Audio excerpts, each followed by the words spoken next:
আপনারা যে নামাজ পড়লেন, এশার নামাজ পড়েন আপনারা, এশার নামাজ পড়ার সময় আত্মাহিয়াতুর মধ্যেই কিন্তু আপনারা এক সময় এভাবে এটা কি তোলেন নেই? কেন তুলছেন? এমনি এমনি আমি এক মুসল্লিকে বললাম, ভাই এরকম আঙ্গুল তুললে কেন? সবাই তোলে, আমিও তুলি। সবাই তোলে, উইও তোলে। আমরা যখন বলবো আশহাদু আল্লাহ ইলাহা ইল্লাল্লাহ, ফেরেশতারা বলতেছে আল্লাহ তোমার বান্দারা নামাজের আত্তাহিয়াতুর মধ্যে তোমাকে সাক্ষী দেওয়ার জন্য আঙ্গুল তুললো, অথচ এরা কোনো দিন তোমাকে দেখে নাই, তোমাকে না দেখে তোমার সাক্ষী কেমনি দেয়? আল্লাহ বলে ফেরেশতা সাক্ষী থাকো, যারা আঙ্গুল তুলে আমি আল্লাহকে এক আল্লাহ বলে সাক্ষী দেয়, আমি তাদের জন্য জান্নাতের দরজা খুলে দিলাম। তার মানে আমরা অদৃশ্য আল্লাহকে বিশ্বাস করি, কিন্তু সমস্যা হলো আসরের নামাজ পড়ে জমি ধান দেখতে পারে গেছে, ধান দেখবার যায় দেখে ওপর জমির পানি চলমল করতেছে, নিচে আর জমির পানি নেই। তাকান লাগবে কোন দিকে? চারিদিকে। ইমানদারেরা কোনোদিন চারিদিকে তাকায় না। ইমানদার আর মুনাফিক যারা, তারা চারিদিকে তাকায়, চারিদিকে তাকায় দেখে কেউ নাই। ওই আস্তে করে বসে বিসমিল্লাহ কয়ে আল কাটছে, বিসমিল্লাহ কয়ে আল কাটছে। দেখবেন আউযুবিল্লাহ বাদ দিয়ে যারা বিসমিল্লাহ কয় এরা শয়তানক সাথে রাখে। ধরে কারণ কাক সাথে রাখে? কতগুলো নেতা দেখবেন এসে বিসমিল্লাহির রহমানির রহিম, আউযুবিল্লাহ করে গেল। তো বিসমিল্লাহ ওই আল কাটছে, ওই পানি দিয়ে হাত ধোছে, ধোয়ার পরে আবার দাঁড়ায় চারিদিকে তাকায় বলতেছে আলহামদুলিল্লাহ কেউ দেখেনি। কেউ দেখছে? কে দেখছে? সে আল্লাহকে আপনি দেখছেন নাকি? আপনি আল্লাহকে দেখেন নাই, কিন্তু আপনার ঈমান বলতেছে আল্লাহ দেখতেছে। এটা হলো মুত্তাকির এক নম্বর বৈশিষ্ট্য। অদৃশ্যের প্রতি বিশ্বাস স্থাপন করা লাগবে। আপনার দুই কান্দে দুই মোহরি আছে না নাই? দেখছেন? আচ্ছা, দুই ফেরেশতা যে আপনার দুই কান্দতে আছে, এর কি ওজন কত? আল্লাহ ভালো জানে, আপনার কিছু বুঝাবেন না, ভারী টারি লাগে না? হায় হায়, খালি বসে নাই রে, খাতা লিয়ে বসে আছে। তোর এখন কি লিয়ে? এক একটা খাতা বাবা, ওরে বাবা রে। তোমার দুই কান্দে দুই মোহরি লেখিতেছেন ডায়েরি, দুই কান্দে দুই মোহরি লেখিতেছেন ডায়েরি, দলিল দেখে রায় দিবে, টাকা পয়সার নাই কারবার, কেরামান কাতিবিনা ইয়ালামুনা মা তাফআলুন।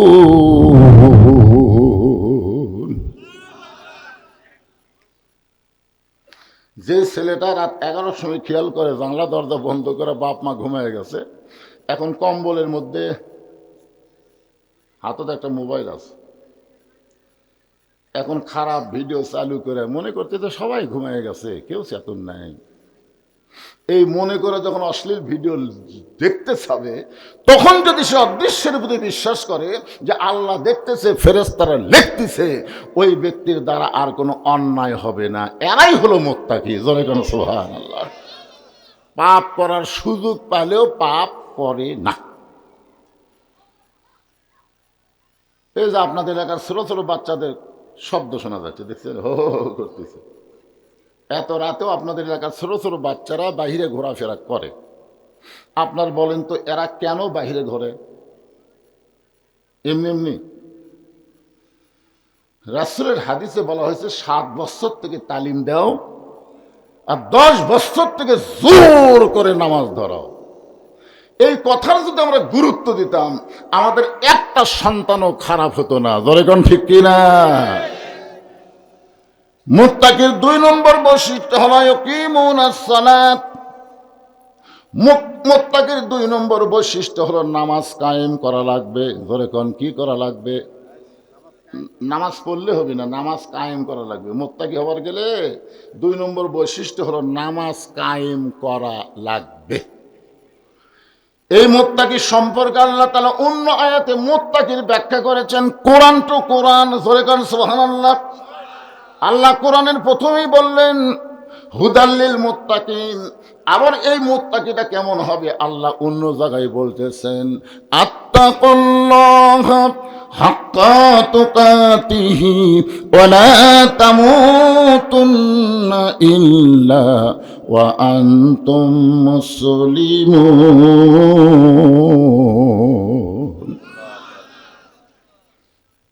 মুত্তাকির ব্যাখ্যা আল্লাহ করে বলতেছেন মুত্তাকির এক নম্বর কাজ হচ্ছে আত্তাকুল্লাহ, ভয় করতে হবে কাকে?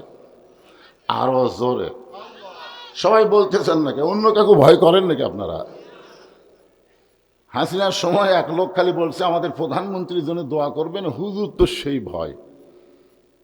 হাসিনার নাম যদি দোয়া করি না জানি কি হয়। কোরআনের আয়াত নিয়ে দোয়া করতেছে রব্বানা আতিনা ফিদ দুনিয়া হাসিনা ওয়া ফিল আখিরাতি হাসিনা। আপনারা বলেন তো কার ভয়? আল্লাহ বলতেছেন আত্তাকুল্লাহ, শুধু ভয় করলে হবে না, হাক্কা তুকাতিহি, যথাযথ নিয়ম মতো ভয় করা লাগবে। এখন যথাযথ নিয়ম মতো যদি ভয় করতে চাই, এরপরে আল্লাহ বলেন ওয়ালা তামুতুন্না ইল্লা ওয়া আনতুম মুসলিমুন। মৃত্যুবরণ করো না যতক্ষণ মুসলমান না হবে। আপনারা বলেন তো আমাদের মৃত্যু কবে হবে? আমি যেই বলবো আমাদের মৃত্যু কবে হবে, আপনারা সবাই বলবেন জানি না। বলতে পারবেন না ভাইজান? আমাদের মৃত্যু কবে হবে? আরো জোরে জোরসে বলুন। আচ্ছা, যেই মৃত্যু কবে হবে জানেন না, এত মশাল মারতেছেন কেন? না যদি জানা থাকতো যে আমি বজলুর রশিদ জানতে পারছি যে 2041 সালে আমার মৃত্যু হবে, মানে আল্লাহ পাক আমাকে জানাছে এখন চলতেছে 2025, 2041 সালের আগে তোর মরা নাই, তাহলে মোটামুটি একটা টাইম আছে। হিসাব করতাম যা একেবারে আর কিছুদিন দুনিয়াদারি করা যাবি রে, টাইম আছে। তো যখন আমরা বলতেছি জানি না, এখান থেকে যার বাড়ি সবচেয়ে নিকটে সেই লোকটা দাঁড়িয়ে বলেন হুজুর এখান থেকে আমি বাড়ি যাবার পারবই। একটা লোক খাড়া হয়ে বলেন হুজুর পারবই। তাহলে এত মশান কেন? চাল চলন কথাবার্তা সাই জোরে বাবা আমাকে চিনিস চিনিস।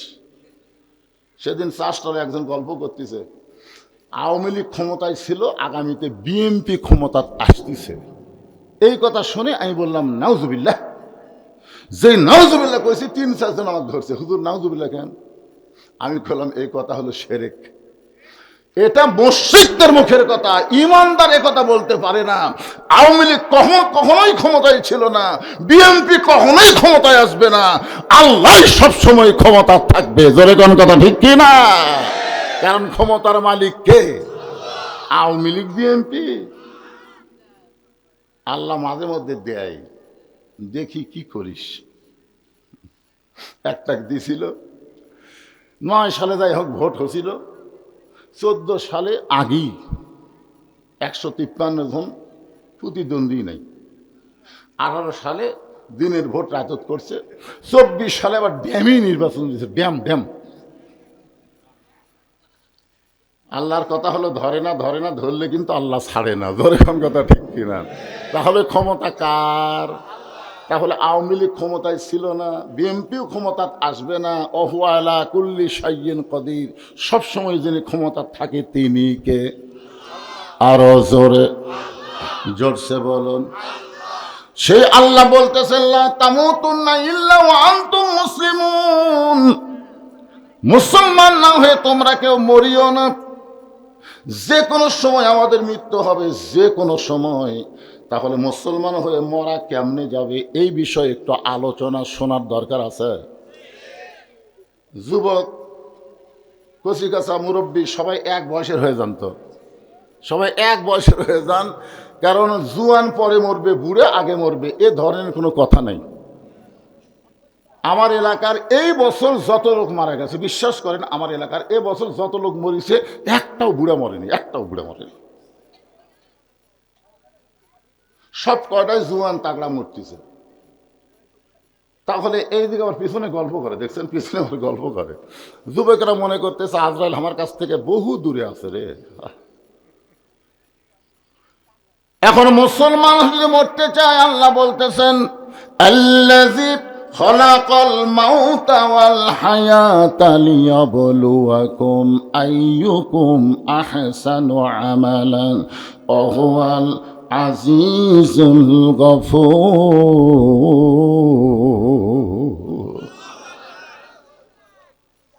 আমি এখন ধারাপাতের মতো আপনাদের বোঝানোর জন্য বলতেছি, একটু মনোযোগ দিয়ে শুনবেন।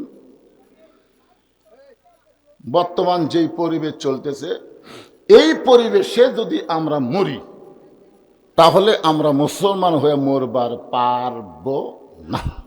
লেখালেন, কাগজ কলমত লেখালেন। এখন যারা মরতেছে অধিকাংশই এরা মুনাফিক হয়ে মরতেছে। এক জায়গাতে এই কথা যেই কইছি সভাপতি সাহেব সেই করবো, আপনি এত বড় কথা বলেন মুনাফিক হয়ে মরতেছে, তার মানে? আমি সভাপতির হাত ধরে বললাম, ভাইজান আপনাকে মসজিদের জুমায় কত মুসল্লি হয়? তো বলতেছে না হলেও তো 250 হবে।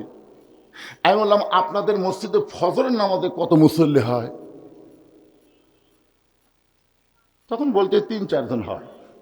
আমি বললাম এই 3-4 জন ছাড়া বাদ বাকি সব হলো মুনাফিক। কারণ রাসূল বলেছেন ফজর এবং এশা যারা জামাতের সাথে পড়বে না এরাই হলো মুনাফিক। তাহলে প্রত্যেক গ্রামে জুমাত মুসল্লি কত হয় আর ফজরের নামাজে কত হয় হিসাব করার দেখার আছে না নাই? কথা কোন আছে না নাই? আমরা যদি মুসলমান হয়ে মরবার চাই তাহলে এই পরিবেশ পাল্টাতে হবে। এই পরিবেশ যদি পাল্টাতে চায় তাহলে সমাজ পাল্টাতে হবে। সমাজ যদি পাল্টাবার চায় তাহলে রাষ্ট্র পাল্টানো লাগবে। মানুষের তৈরি সংবিধান চলবে না, একমাত্র আল্লাহর কোরআন চলবে। কারা কারা রাজি? 2 হাত তুলে আল্লাহকে দেখান। লিল্লাহি তাকবীর। আল কোরআনের আলো। এ ঘরে ঘরে কয়া এই কাম হবে না তো, কারণ রাষ্ট্র পাল্টান লাগবে। তাহলে ঘর জ্বলে কাম হবে? জাগা মতো মার দেওয়া লাগবে, জাগা মতো। ধরে কোন কি মতো? যে বলবো আল কোরআনের আলো, আপনারা বলবেন সংসদে জালো। আল কোরআনের আলো, কোরআন হাদিস যেখানে, দুনিয়ার মুসলমান। লিল্লাহি তাকবীর। বিএনপি, জাতীয় পার্টি, জামাত, তাবলিগ, পীর মুরিদি আমরা বিচ্ছিন্ন না, আমরা সব এক হব। জোরে কোন কথা ঠিক কিনা? আপনার বলেন তো বাংলাদেশের কোন জায়গায় সব দলের মুসলমান এক হয়? জানাজাত।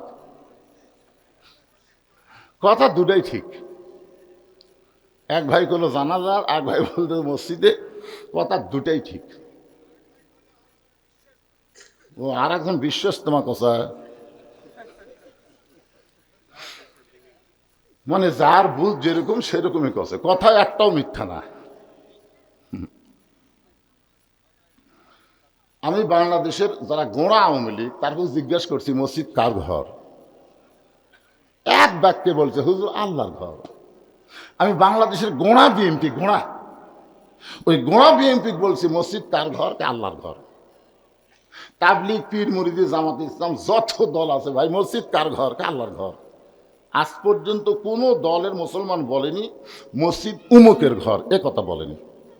সবাই এক বাক্যে বলছে মসজিদ আল্লাহর ঘর। এজন্যে খেয়াল করে দেখবেন মসজিদে যখন কেউ ঢোকে তখন দল হিসাবে ঢোকে না, সবাই আল্লাহুম্মা আফতাহলি আবওয়াবা রহমতি ডান পায়ে ঢোকে। জোরে খান কথা ঠিক কিনা?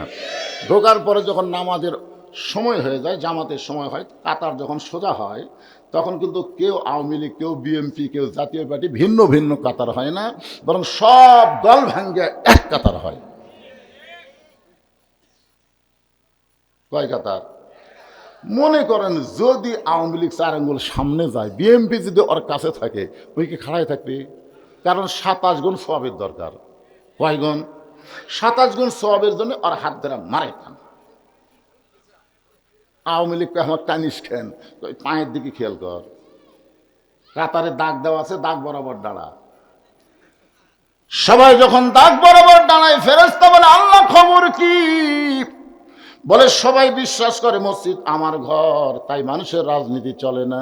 যেদিন থেকে বাংলার সব দলের মুসলমান বিশ্বাস করবে গোটা বাংলাদেশ আল্লাহর, সেদিন মসজিদের সৌন্দর্য সমাজের মধ্যে কায়েম হয়ে যাবে। আপনারা বলেন তো, মসজিদ কার? বাংলাদেশ কার? মসজিদের মধ্যে যে বিশ্বাস নিয়ে ঢোকেন, বাহিরে বের হলি আর সেই বিশ্বাস থাকে না। এই জন্য আমরা সবাই বলবো দুনিয়ার মুসলমান, এই সবাই বলেন দুনিয়ার মুসলমান। মাশাআল্লাহ। এখন আসেন, যে কোরআন থেকে তাফসির শুনবেন, আলোচনা শুনবেন, সেই কোরআন শুধুমাত্র ওয়াজ করার কিতাব না, ওয়াজ শোনারও কিতাব না, এটা বাস্তবে জীবনে আমল করার কিতাব। এটা প্রমাণ হয়েছে হযরত উমর। হযরত উমর ছদ্মবেশে মদিনার অলিগলি ঘুরতেছে শুধুমাত্র আল্লাহর কোরআনকে দেখার জন্য। সুবহানাল্লাহ বলেন। আপনারা তো সারা জীবন শুনাই গেলেন, আজ একটু দেখেন তো এটা কি। আজকে যে 3 জনের মাথায় পাগড়ি দেওয়া হলো, খোঁজলে দেখেন এরা একটাও চেয়ারম্যানের বেটা না, এমপির লাতি না, এরা ডিসির ভাস্তা না। খোঁজলে দেখেন এরা অধিকাংশই হলো গরিবের সন্তান। এই গরিবের সন্তানের মতো আমরা পাগড়ি দিয়ে একটা হাফেজের যে কি দাম এখন পর্যন্ত আমরা বুঝলাম না। সবাই চিন্তা করি আমরা দান সজ্জা করি আর সেটা দিয়ে মাদ্রাসা চলে, আর সেই হুজুর কি হবি? এইটুকুই আমাদের বাংলাদেশের মুসলমানের বুঝ আইছে। আমরা যদি মুসলমান হয়ে মরতে চাই, তাহলে শোনেন, আল্লাহর কোরআন দেখার দরকার আছে না নাই? হযরত ওমর ছদ্মবেশে অলিগলি ঘুরতে গিয়ে হঠাৎ দেখতে পায় বিস্তীর্ণ মরুভূমির মধ্যে একজন রাখাল উট আর দুম্বা চড়ায়। হযরত ওমর আল্লাহর কোরআনকে দেখার জন্য রাখালকে সালাম দিলেন, আসসালামু আলাইকুম রাখাল ভাই, আমার পেটে ক্ষুধা লাগছে, আমি উটের 1 পেয়ালা দুধ চাই। সালাম দেওয়া কি? আরো জোরে নেওয়া কি? এনসিবির একজন নেতা বলল না, সালাম দিলাম, বৈষম্য করলেন। ওই আমার পাশে যায় বলতেছে, হুজুর 1 মিনিট আমাকে দিল, আর বাদ বাকি গুলা মিনিট দেয়নি, অল্প কথা বলবি, কিন্তু আমার বেলা 1 মিনিট। বৈষম্য করল। ওনার এই কথাতে আমি খুব একটা শিক্ষা পেলাম। আসলেই তো বৈষম্য দূর করার জন্যই তো 24-এর স্বাধীনতা। ধরে কোন কথা ঠিক কিনা? এখানে আবার বৈষম্য রাখবো কেন? আপনি কি মনে করতেছেন অমুক দল ক্ষমতার যাবি, টাইম ধরে দাও, অমুক দল যাবার পারবি না? আপনি কেমনে জানলেন কে যাবি? এটা বুঝতে পারতেছেন আপনি? কারণ আগেকার বাংলাদেশ নাই। ওসমান হাদির মতো একজন মানুষ যারে কেউ চিনত না, তার জানা যায় স্মরণকালের মানুষ হয়েছে। ধরে কোন কথা ঠিক কিনা? আকাশেতে লক্ষ তারা, একটা চাঁদের আলো 1000 কোটি মানুষের চাইতে একটা ওসমান হাদি ভালো। এটা প্রমাণ হয়ে গেছে বাংলাদেশে। আগের দিন বাঘে খাসে, আগের দিন একটা ঝাউয়া নেতা, মানে সেই রকম ঝাউয়া নেতা যদি মরে, ওর জানাজাত মানুষ খুঁজে পাওয়া যায় না। ফেসবুকে একটা ছবি দিয়ে, কার্টুন দিয়ে বলছে, শেখ মুজিবুর বলতেছে, আমি 8টা গুলি খেলাম আর আমার জানাজাত 18 জন, উনি একটা গুলি খায় এত লোক। তার মানে কি বুঝতেছেন? আগের দিন আর আছে? বৈষম্য করার কোনো সুযোগ, যারা বলেন সুযোগ। ওমর ফারুক সালাম দিলেন, আসসালামু আলাইকুম রাখাল ভাই, আমার পেটে ক্ষুধা লাগছে, আমি উটের 1 পেয়ালা দুধ চাই। রাখাল সালামের উত্তর দেয় না। উটের দুধও দেয় না, খালি মুচকি মুচকি হাসে। ওমর ফারুক বলে, রাখাল আমি তোমার সালাম দিলাম, সালামের উত্তরও দেও না, উটের দুধও দিবা কি দিবা না সেটাও বলো না, মুচকি মুচকি হাসো কেন? রাখাল বলে, পথিক তোমার সালামের উত্তর দেব না, উটের দুধও তোমাকে দিবার পারবো না। ওমর ফারুক বললেন, আমার অপরাধ কি? রাখাল বলে, তোমার অপরাধ হলো তোমার পরিচয় দাও, তোমার পরিচয় দাও। ওমর ফারুক চিন্তাত পড়ে গেলেন, আমি আল্লাহর কোরআন দেখার জন্যে, সুবহানাল্লাহ কোন ছদ্মবেশ ধারণ করেছি, এখন যদি আমার পরিচয় দেই তাহলে গুমর তো ফাঁস হয়ে যাবে। ওমর ফারুক যখন চিন্তা করতেছেন, এমন সময় আল্লাহর কোরআন বলে, ওমর রাখাল যখন তোমার পরিচয় চাইছে, তুমি আসল পরিচয় দাও। তোমার আসল পরিচয় হলো মিল্লাতা আবিকুম ইব্রাহিম হুয়া সাম্মাকুমুল মুসলিমিন।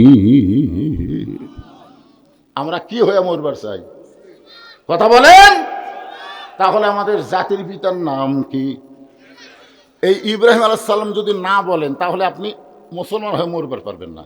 এটা কি আমার বাপের কথা না আল্লাহর কথা? তো আল্লাহর কথার সাথে আপনার একমত না দ্বিমত? তাহলে আমাদের জাতির পিতার নাম কি? আরো জোরে জোরসে বলুন, মিল্লাতা আবিকুম ইব্রাহিম ওয়া সাম্মাকুমুল মুসলিমিন। ওমর ফারুক বলে, রাখাল আমার পরিচয় যখন জানতে চাও, আমি হলাম একজন মুসলমান। রাখাল মুচকি মুচকি হাসে। ওমর ফারুক বলে, আবার হাসতেছ কেন? বলে, হাসার কারণ হলো আসল না নকল।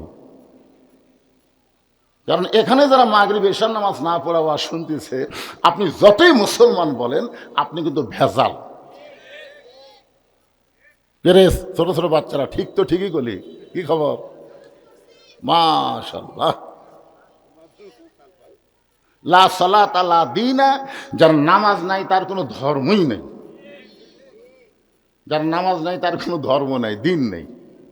লা সালাতা লা ঈমানা, যার নামাজ নাই তার ঈমানও নেই। এশার নামাজ মাগরিবের নামাজ না পড়ে যারা ওয়াজ শুনতেছেন, তারা যদি এখন থেকে নিয়ত করেন ফজর থেকে একটা ওয়াক্ত নামাজ বাদ দেব না, আল্লাহ বলে তোর নামাজ না পড়ার যত পাপ হয়েছে আমি আল্লাহ সব মাফ করে দিলাম। তাহলে এই নিয়ত কি করা যায় না ভাই? জোরে গান যায় কি যায় না? কারণ যে কোনো সময় আমার মৃত্যু হবে। নামাজ অবস্থায় যদি মৃত্যু হয়, আপনি কবরে যাওয়ার সঙ্গে সঙ্গে যখন মুনকির নাকির আপনাকে প্রশ্ন করবে, মান রব্বুকা, তোমার রবকে প্রশ্ন করবে না? যারা নামাজ পড়েনি তারকে মুখত আল্লাহ আসবি। নামাজ পড়তে পড়তে যারা মারা গেছে মুসলমান হয়ে, যেই বলবে মান রব্বুকা, তোমার রবকে, নামাজ খাড়া হবে। নামাজ আপনার কিছুই করা লাগবে না, আপনার নামাজ দাঁড়াবে। এই মুনকির নাকির, কাকে রব সম্পর্কে প্রশ্ন করতেছিস? কাকে? বলে যে লোকটা কবরে শুয়ে আছে তাকে। কেবল আরামের ঘুম দিল, কেবল আরামের ঘুম দিল, আর এখনই মান রব্বুকা। মুনকির নাকির বলতেছে, ভাই তুই যে পেঁচাল বাড়িস, তুই কে রে? আমি বললাম নামাজ। আমি নামাজ। যে লোকটা মসজিদ ঢুকেই নিয়ত করার পরেই বলেছে আলহামদুলিল্লাহি রাব্বিল আলামিন, রুকুতে গিয়ে বলেছে সুবহান রাব্বিয়াল আযীম, সিজদাত গিয়ে বলে সুবহান রাব্বিয়াল আলা, সারা জীবন রব রব করে জিকির করলো, আবার মরার পরে একই রব। মুনকির নাকির কয়, আল্লাহ তোমার বান্দাকে মান রব্বুকা প্রশ্ন করার পরে নামাজ যে খাবা খেয়েছে, আল্লাহ বলে যে নামাজ যে কবরে আইছে তার রবের উত্তর হয়ে গেছে। জ্ঞান আমাদের মরবেন তো পড়লেন না, যে কখন মরবেন জানেন? এই ছেলেবেলে ওয়াজ যদি শুনবার চাস তো বস, চিল্লা চিল্লি করি না, হাতত কি বেলুন টেলুন দিছে নাকি? না জীবনে বহু জায়গা তো ওয়াজ করবার গেলাম, কিন্তু এরকম কি না না, যদি বাড়ি গিয়ে ঘুম পারতো তাহলে হতো, কিন্তু মেলার মধ্যে চিল্লা চিল্লি করে, বাইরে চিল্লা চিল্লি করে, এটা কি? এরা কি মাটি ফেটে বাড়াচ্ছে না এর বাপ মা আছে? এ কথা কন, এর বাপ মা আছে না নাই? কথা বল নাই, এমনি এমনি হচ্ছে।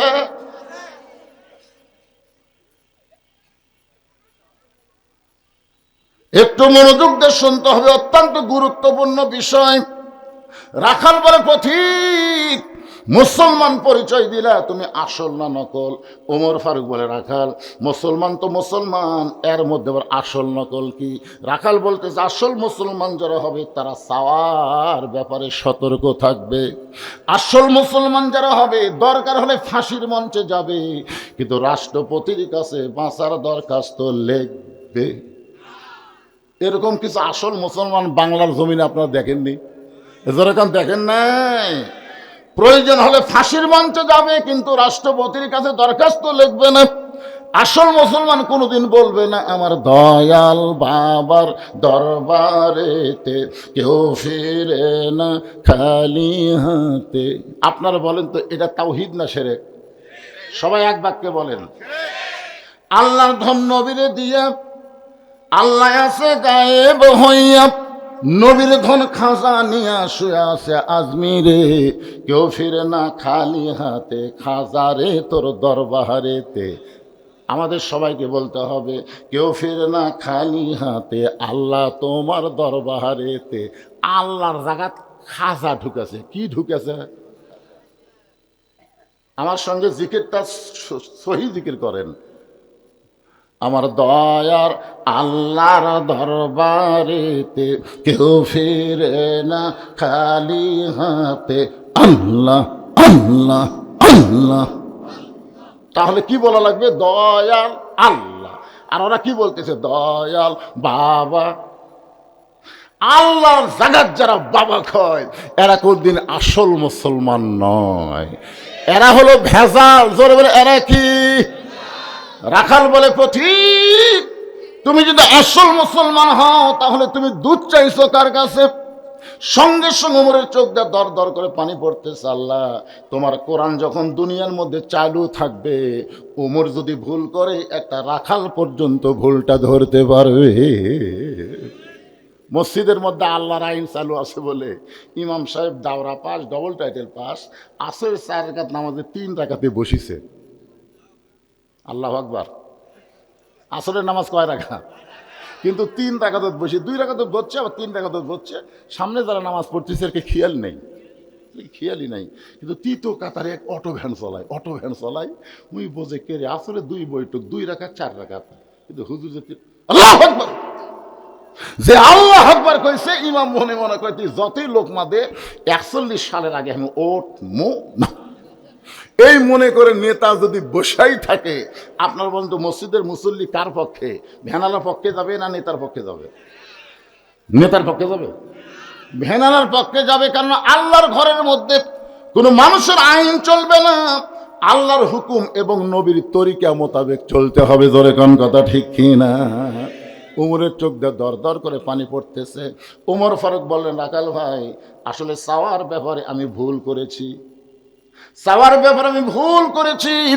রাখাল বলে ভুলটা যখন স্বীকার করলে তাহলে আল্লাহ তোমাকে তওবা করার সুযোগ দিয়েছে।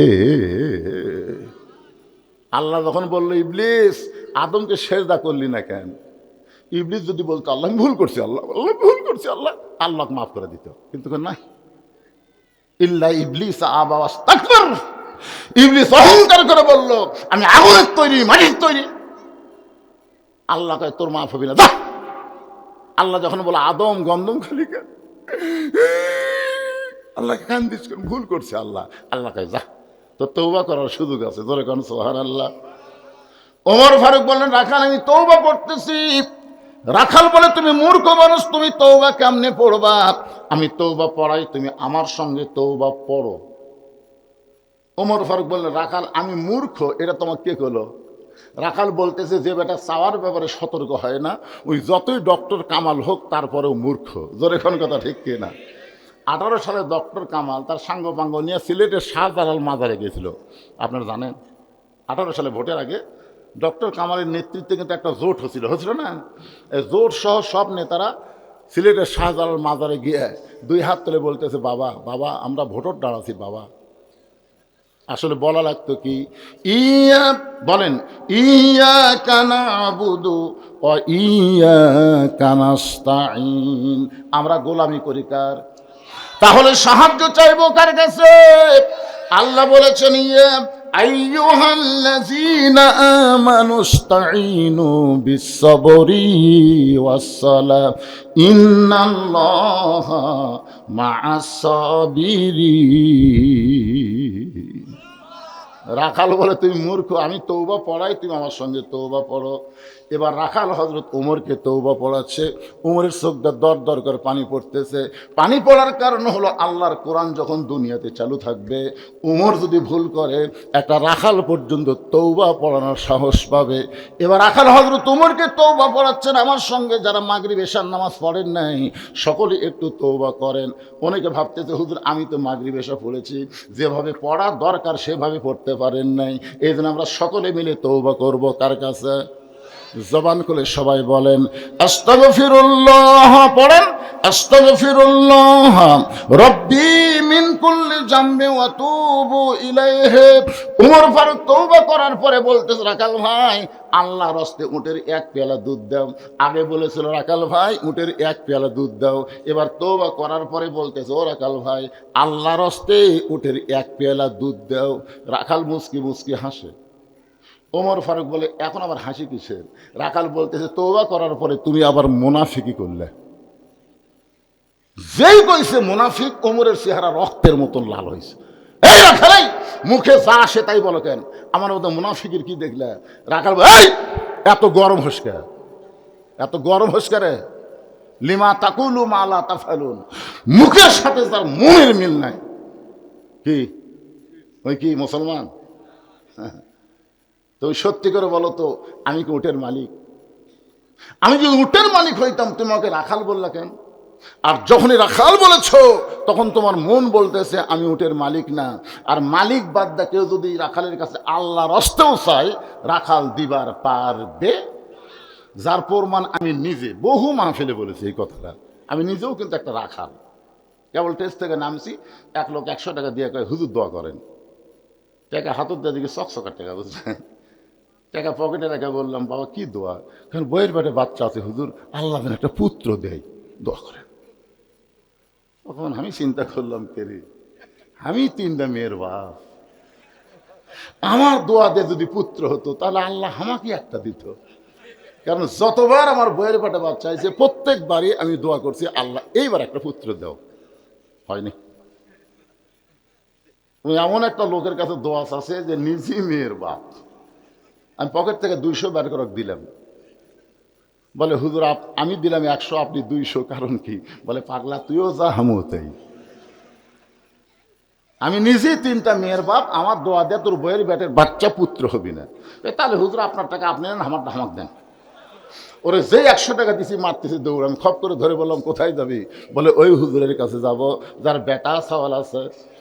আমি কইলাম কোন হুজুরের কাছে না, কোন পীরের কাছে না, কোন মাজারে না, পাবার যদি চাও আসল মালিকের কাছে চাও। রাখাল বলে পথিক সত্যি যদি উটের এক পেয়ালা দুধ চাও আল্লাহর হস্তে, তাহলে এখান থেকে মালিকের বাড়ি হলো 10 মাইল দূরে।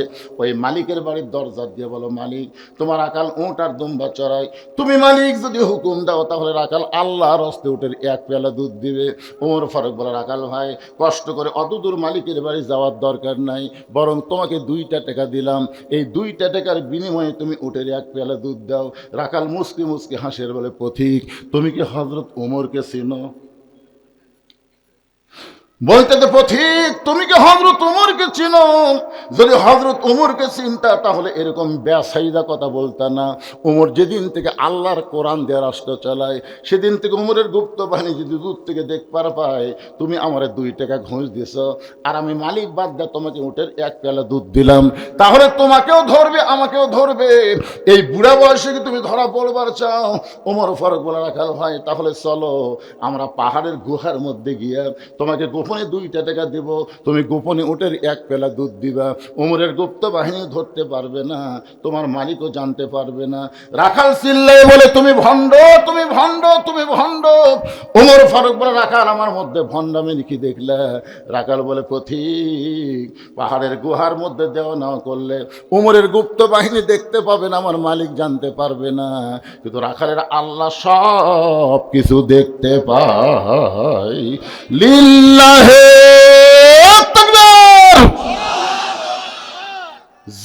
আছে রাখালের আল্লাহ সব কিছু দেখতে পায়। ওমর ফারুক মারছে দৌড়, এক দৌড়ে পাহাড়ের পাদদেশে 2 রাকাত সালাতু শুকুর নামাজ পড়ে আল্লাহকে বলতেছে, আল্লাহ তোমার কোরআন এত সুন্দর, তোমার কোরআন যখন জমিনে চালু হয়ে যায় তখন কেউ না দেখলো আল্লাহ দেখে, এই বিশ্বাস থাকে মুসলমানের কলিজায়। জোরে কান সুবহানাল্লাহ। এই কোরআন যখন চালু হয়ে যাবে তখন মানুষ দেখবে, পুলিশ দেখবে, এগুলো খেয়াল হবে না, খেয়াল হবে কে দেখতেছে। আরো জোরে। ওমর ফারুক বলে, আল্লাহ এতক্ষণ পর্যন্ত আমি রাখালের মধ্যে কোরআন দেখেছি, আমি রাখালকে দেখি নাই, রাখালের মধ্যে তোমার কোরআনকে দেখতে পাই।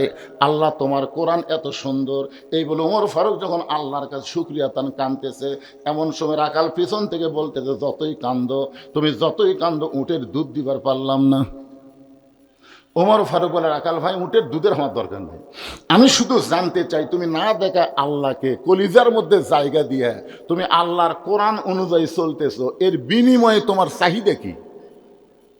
আল্লামা সাইদি হুজুর 50 বছর কোরআনের হক তাফসীর করে 13 বছর জেলখানায় বন্দী থাকছে, তারপরে জেলখানা থেকে বের করে হাসপাতালে তাকে হত্যা করছে। আপনারা বলেন তো আল্লামা সাইদি হুজুরের চাহিদা কি? এই যে ওসমান হাদি সবসময় বলতো যে আমাকে যে কোনো সময় গুলি করতে পারে, আমাকে হত্যা করতে পারে, এরকম কথা বলেনি। এই 5ই আগস্টের পর থেকেই বলতেছে, কারণ হক কথা বলে তো, হক কথা তো অনেকে সহ্য করবি না। যে কোনো সময় আমাকে মারতে পারে। এক ভাষণে বলেছে, আমি যদি মরে যাই আমার একটা সন্তান আছে, এই সন্তানকে তোমরা দেখো, আর আমাকে যারা মারবে তাদের তোমরা বিচার করো। বলে কোন কথা ঠিক কিনা? মানুষের আইন দিয়ে বিচার হবে না। ওসমান হাদির হত্যাকারীকে বিচার করতে গেলে আল্লাহর কোরআন দিয়ে বিচার করা লাগবে। জোরে কোন কথা ঠিক? একটু মনোযোগ দিয়ে শুনবেন। ওমর ফারুক বলে, রাখাল না দেখ আল্লাহকে কলিজার মধ্যে জায়গা দিয়ে তুমি আল্লাহর কোরআন অনুযায়ী চলতেছো, এর বিনিময়ে তোমার চাহিদা কি? তোমার তো ভালো কোনো চাকরি নাই, তুমি যে কাজ করতেছ রাখালি কাজ, তোমার তো ভালো কোনো বাড়িও নেই, তোমার তো ভালো কোনো খাওয়া দাওয়াও নেই, তারপরেও তুমি আল্লাহর কোরআন অনুযায়ী চলতেছো, এর বিনিময়ে তোমার চাহিদা কি?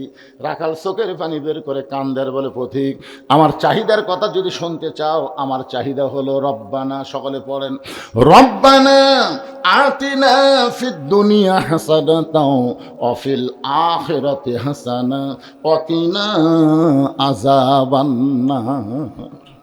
উমর ফারুক বলেন, রাখাল আমি তোমার চাহিদার কথা শুনবার চাই, আর তুমি আল্লাহর কোরআন শুনে দিলে। রাখাল বলে, তুমি আসলেই মূর্খ। আরে পাগল, এই আয়াতের মাধ্যমে আমি 2টা চাহিদার কথা বলেছি। একটা চাহিদা হলো দুনিয়ার চাহিদা, একটা হলো আখিরাতের চাহিদা। আতিনা ফিদ দুনিয়া হাসানা, একটা হলো দুনিয়া, একটা হলো অফিল আখিরাতে হাসানা, একটা হলো আখিরাতের চাহিদা।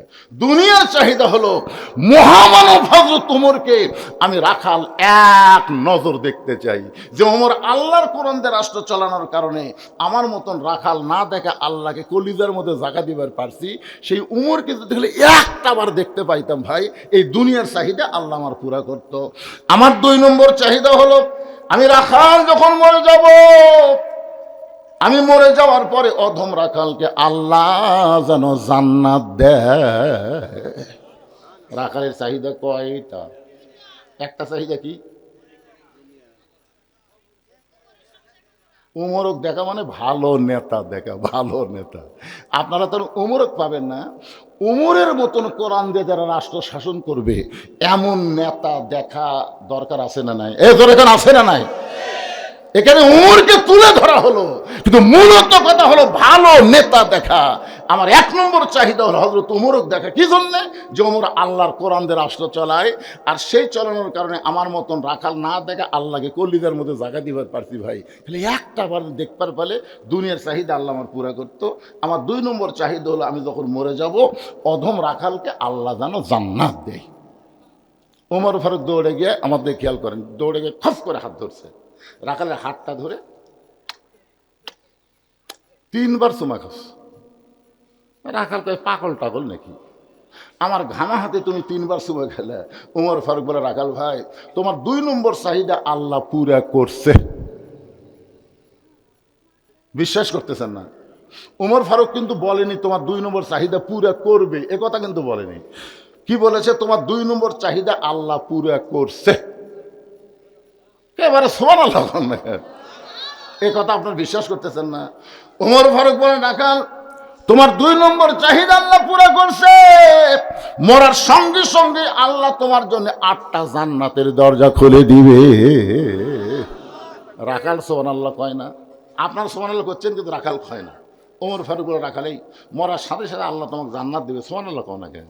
রাখাল বলতেছে, ভাই মরে গেলে জান্নাত, এই কথা তুমি ভালোই বলতেছো, কিন্তু হযরত উমরকে এক নজর দেখা যাবে সেই কথা বলতে তোমার কোন জাকাত বাজে? মানে মরার পরে জান্নাত, টাকা দিল 10,000, বেহেশত দরজা আল্লাহ খুলে দাও, বাপ মা জান্নাত দাও, এগুলা কি লগত না বাকি? আমাকে এলাকাতে একটা বক্তা আছে, মিলেনি, বুঝলেন? আপনি যা দিবেন ওই মিলামিলা হয়। টাকা দিল 10, বেস্ত ফসা ফস, টাকা দিল 20, বেস্ত দিয়ে দিস।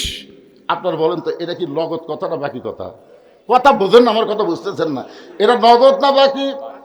তো বাকির কথা ভালোই বলতেছো, মরে গেলে আল্লাহ জান্নাত দিবে, এই বাকির কথা ভালোই বলতেছো, কিন্তু হযরত উমরও এক নজর দেখা যাবে, এই নগদ কথা বলতে তোমার কোন জায়গাত বাজে?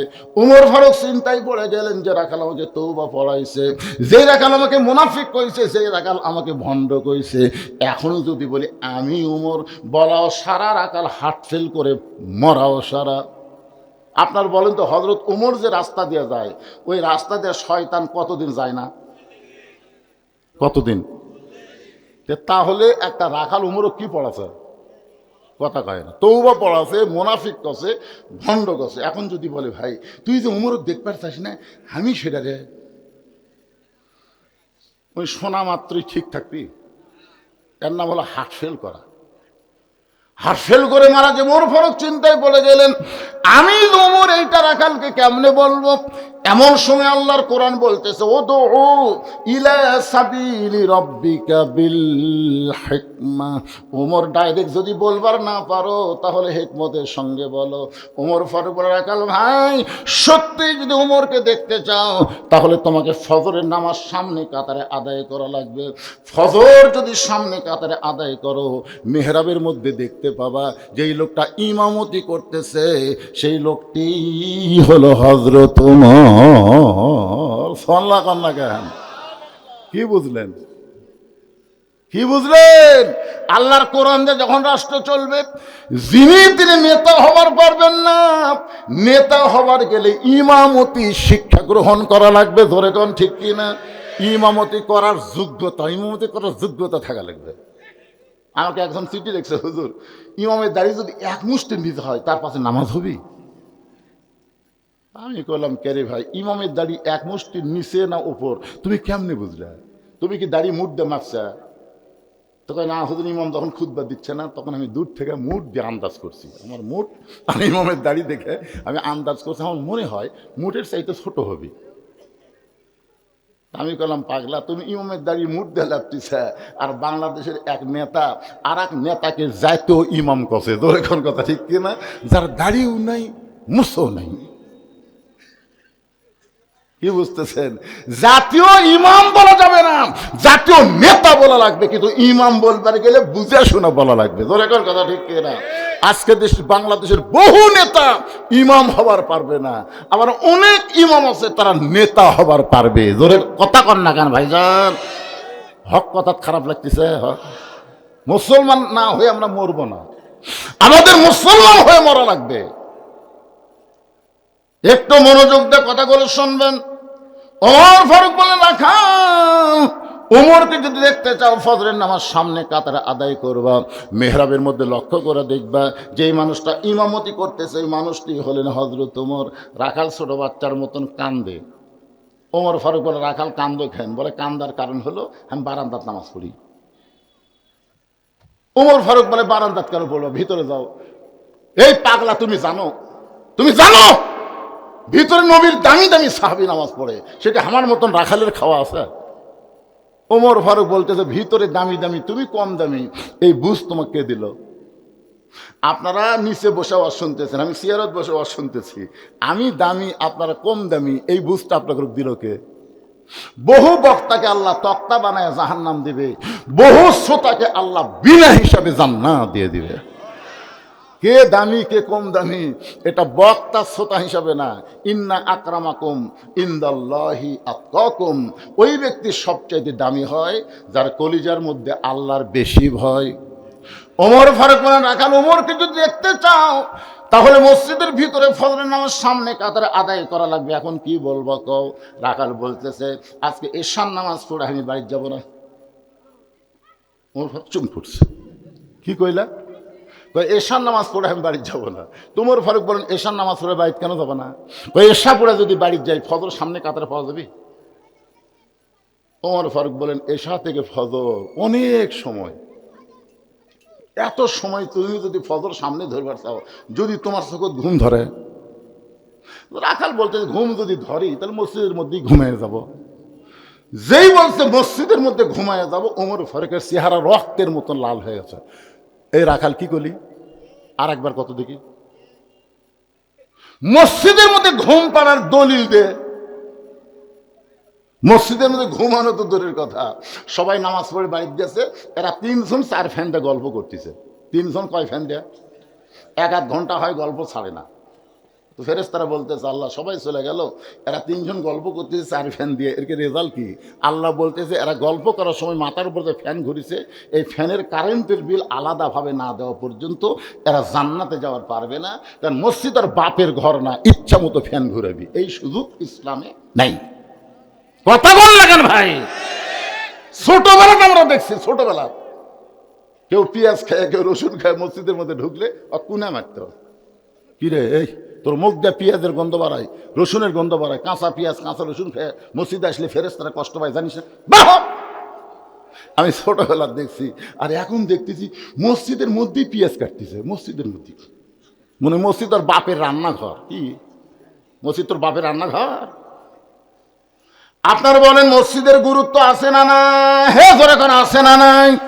ওমর ফারুক বললেন, রাখাল আজানের গুরুত্ব দিও, আজানের গুরুত্ব দিও। 5 ওয়াক্ত নামাজের মধ্যে সবচাইতে গুরুত্বপূর্ণ আজান হলো ফজরের আজান। এ যুবকেরা, তোমরা যারা বসে আছো মনোযোগ দিয়ে শোনো। 5 ওয়াক্ত নামাজের আজানের মধ্যে সবচাইতে গুরুত্বপূর্ণ আজানের নাম কি? ফজরের আজানের মধ্যে একই শব্দ 2 বার বেশি কয়, সেটা আপনারা শোনেন। আচ্ছা আচ্ছা, যে এই যুবকেরা যারা যে 11টা পর্যন্ত ফেসবুক চালাও, আচ্ছা এরা কে রে? মাঝে মধ্যে ওঠে বসে, কে রে?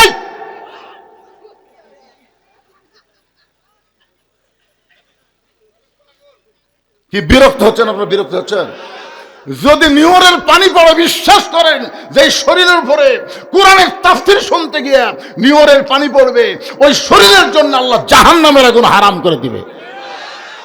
কি মনে করতেছেন? যদি 2-1 ফোঁটা পড়ে অসুবিধা কি? কত পানি পড়লো আপনাদের গাঁও? আজকের পানির দাম জানেন?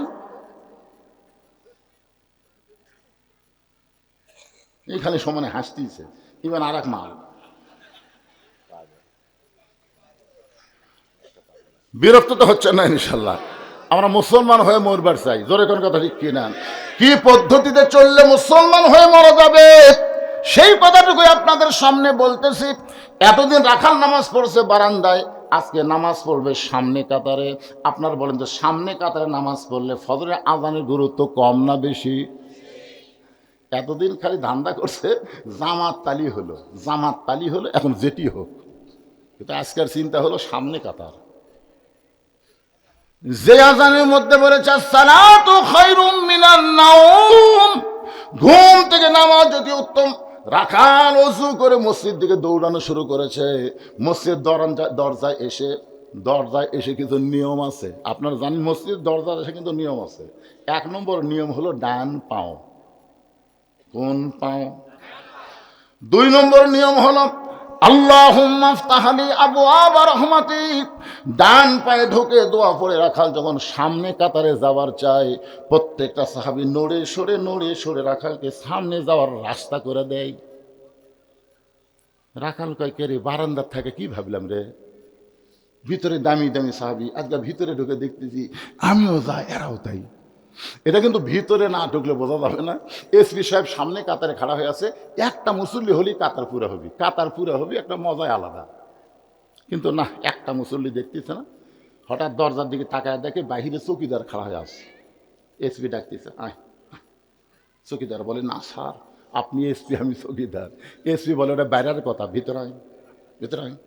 চৌকিদার ভয় আসে না, এসপি নিজেই কাতার ছেড়ে দেয়। চৌকিদার হাত, কেন তোকে ডাকিছিস, যাস নাকি? একের চৌকিদার টাইনা নিয়ে আসে নিজের কাছে খাড়া করে কয়, আর পায়ের গোড়ালির সঙ্গে গোড়ালি মিল করে খাড়া হ। চৌকিদার বলতেন, স্যার আপনি এসপি, আমি চৌকিদার। এসপি কয়, পাগলা, ওটা বেড়ার কথা রে, আমি এসপি, তুই চৌকিদার, ওটা হলো বেড়ার কথা। ভিতরের কথা হলো আমরা দুই ভাই, আমরা দুই ভাই গোড়ালির সঙ্গে গোড়ালি মিল করে, কাঁধের সঙ্গে কাঁধে মিল করে জামাত কায়েম করতে চাই।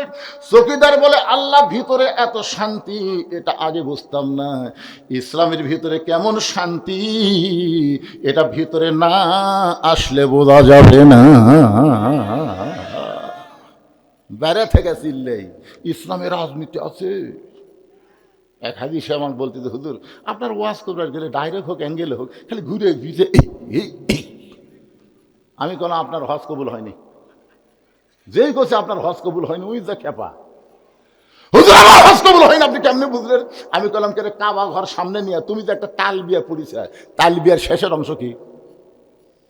লব্বাইক আল্লাহুম্মা লব্বাইক, লব্বাইক লা শারিকা লাক লব্বাইক, ইন্নাল হামদা ওয়ান নি'মাতা লাকা ওয়াল মুলক, লাকা ওয়াল মুলক লা শারিকা লাক, লাকা ওয়াল মুলক লা শারিকা লাক। এর বাংলা অর্থ কি? তাই হুজুর আমরা আরবি কইছি, বাংলা তো বুঝিনি। তো বাংলা বুঝবি না কেন? রাজত্বের মধ্যে, রাজনীতির মধ্যে একমাত্র আল্লাহ ছাড়া অন্য কাউকে স্বীকার করি না। হজের আগে মানুষের দল, হজ করার পরে আল্লাহর দল না করলে তার হজ কোনোদিনও কবুল হবে না। ধরে কোন কথা ঠিক না? হজের আগে তা করছে হজ করবার তা কাবা ঘর সামনে তুমি স্বীকার দিয়ে এলে, তুমি স্বীকার করে আসলে, আর সেও মানুষের দল, তোমার নামের আগে হাজি হবি, কিন্তু হজ কবুল হবে না। একটু মনোযোগ দিয়ে শুনবেন।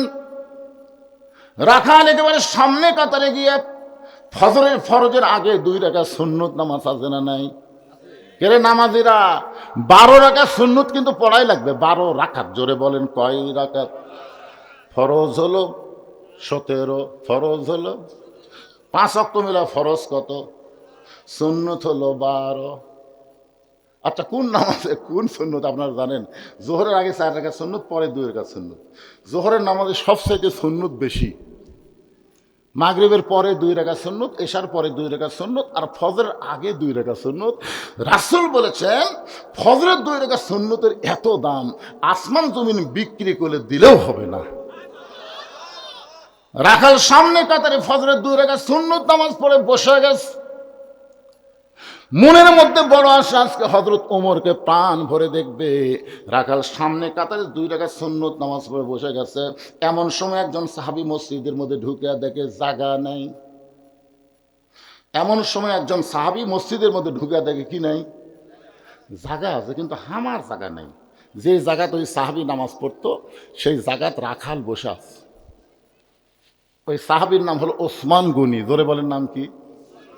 মসজিদের মধ্যে এক ব্যক্তির জায়গা নির্দিষ্ট, সেই ব্যক্তি যদি ইমাম হয়। ইমাম ছাড়া কোনো মুসল্লির জায়গা তো নির্দিষ্ট নয়। কিন্তু ওসমান গনি কোন দলিলে বলতেছে যে আমার জায়গায় কে বসে আছে?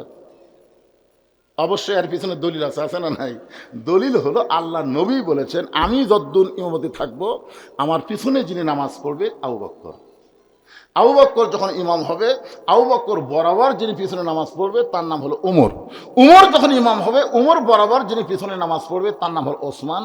ওসমান যখন ইমাম হবে, ওসমান বরাবর যিনি পিছনে পড়বে তার নাম হলো আলী। আলী যখন ইমামতি করবে, আলী বরাবর পিছনে। এই পিছনে কথা বলার পরে নবী কারোর নাম কয় না। সাহাবেরা বললেন, হুজুর হয়তো আলী যখন ইমামতি করবে, আলী বরাবর পিছনে কে দাঁড়াবে? রাসূল বললেন, মা ইয়ান্তিকু আনিল হাওয়া ইন হুয়া ইল্লা ওয়াহয়ুন ইউহা। আমি রাসূল ততক্ষণ পর্যন্ত বলতে পারি না যতক্ষণ আল্লাহ না বলায়। এ আলী পর্যন্তই হলো খোলাফায়ে রাশিদিন। জোরে কোন সুবহানাল্লাহ। তাহলে হযরত ওমর যখন ইমামতি করবে, ওমর বরাবর পিছনে কে দাঁড়াবে? এ জোরে কোন না কেন, কে দাঁড়াবে? আসিয়া দেখে জায়গা দখল।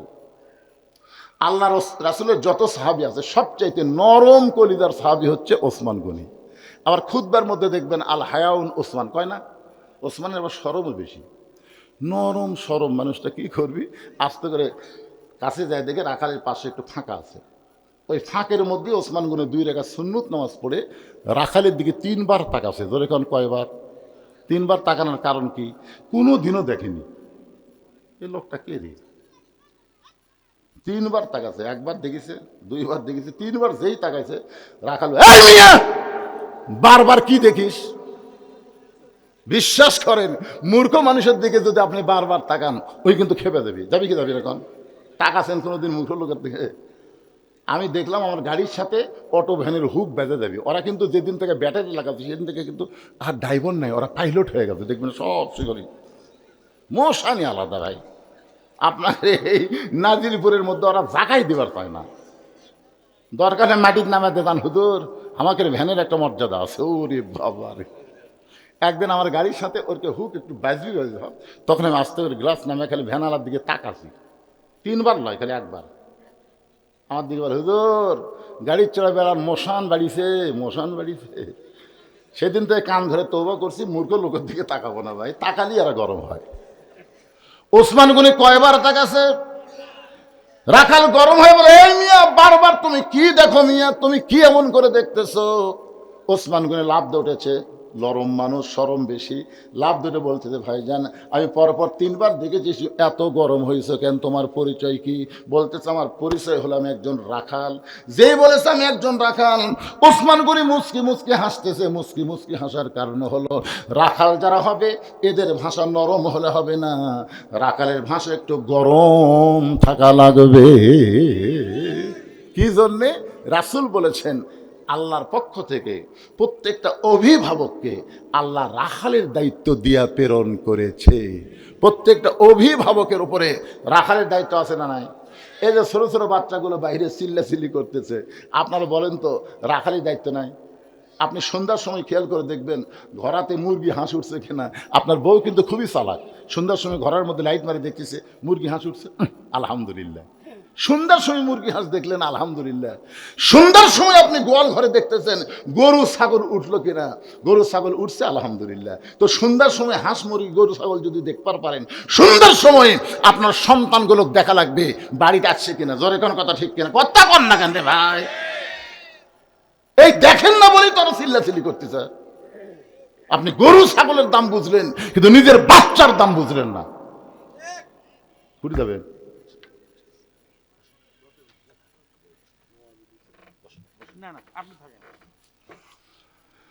একটু মনোযোগ দিয়ে শুনতে হবে। প্রত্যেক অভিভাবককে আল্লাহ রাখালের দায়িত্ব দিয়েছেন। জোরে বলেন কার?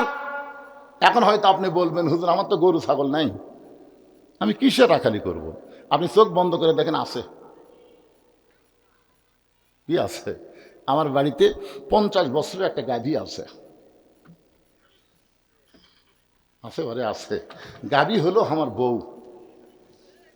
চোখ বন্ধ করে দেখেন আপনার বাড়িতে 22 বছরের একটা আড়িয়া আছে, আড়িয়া মানে আপনার ছেলে। আপনি খুব খেয়াল করে দেখেন 17 বছরের একটা বকনা আছে, বকনা হলো আপনার মেয়ে। এখন বলেন আপনার বউ, আপনার ছেলে, আপনার মেয়ের ওপরে রাখালি করার দায়িত্ব আছে না নাই?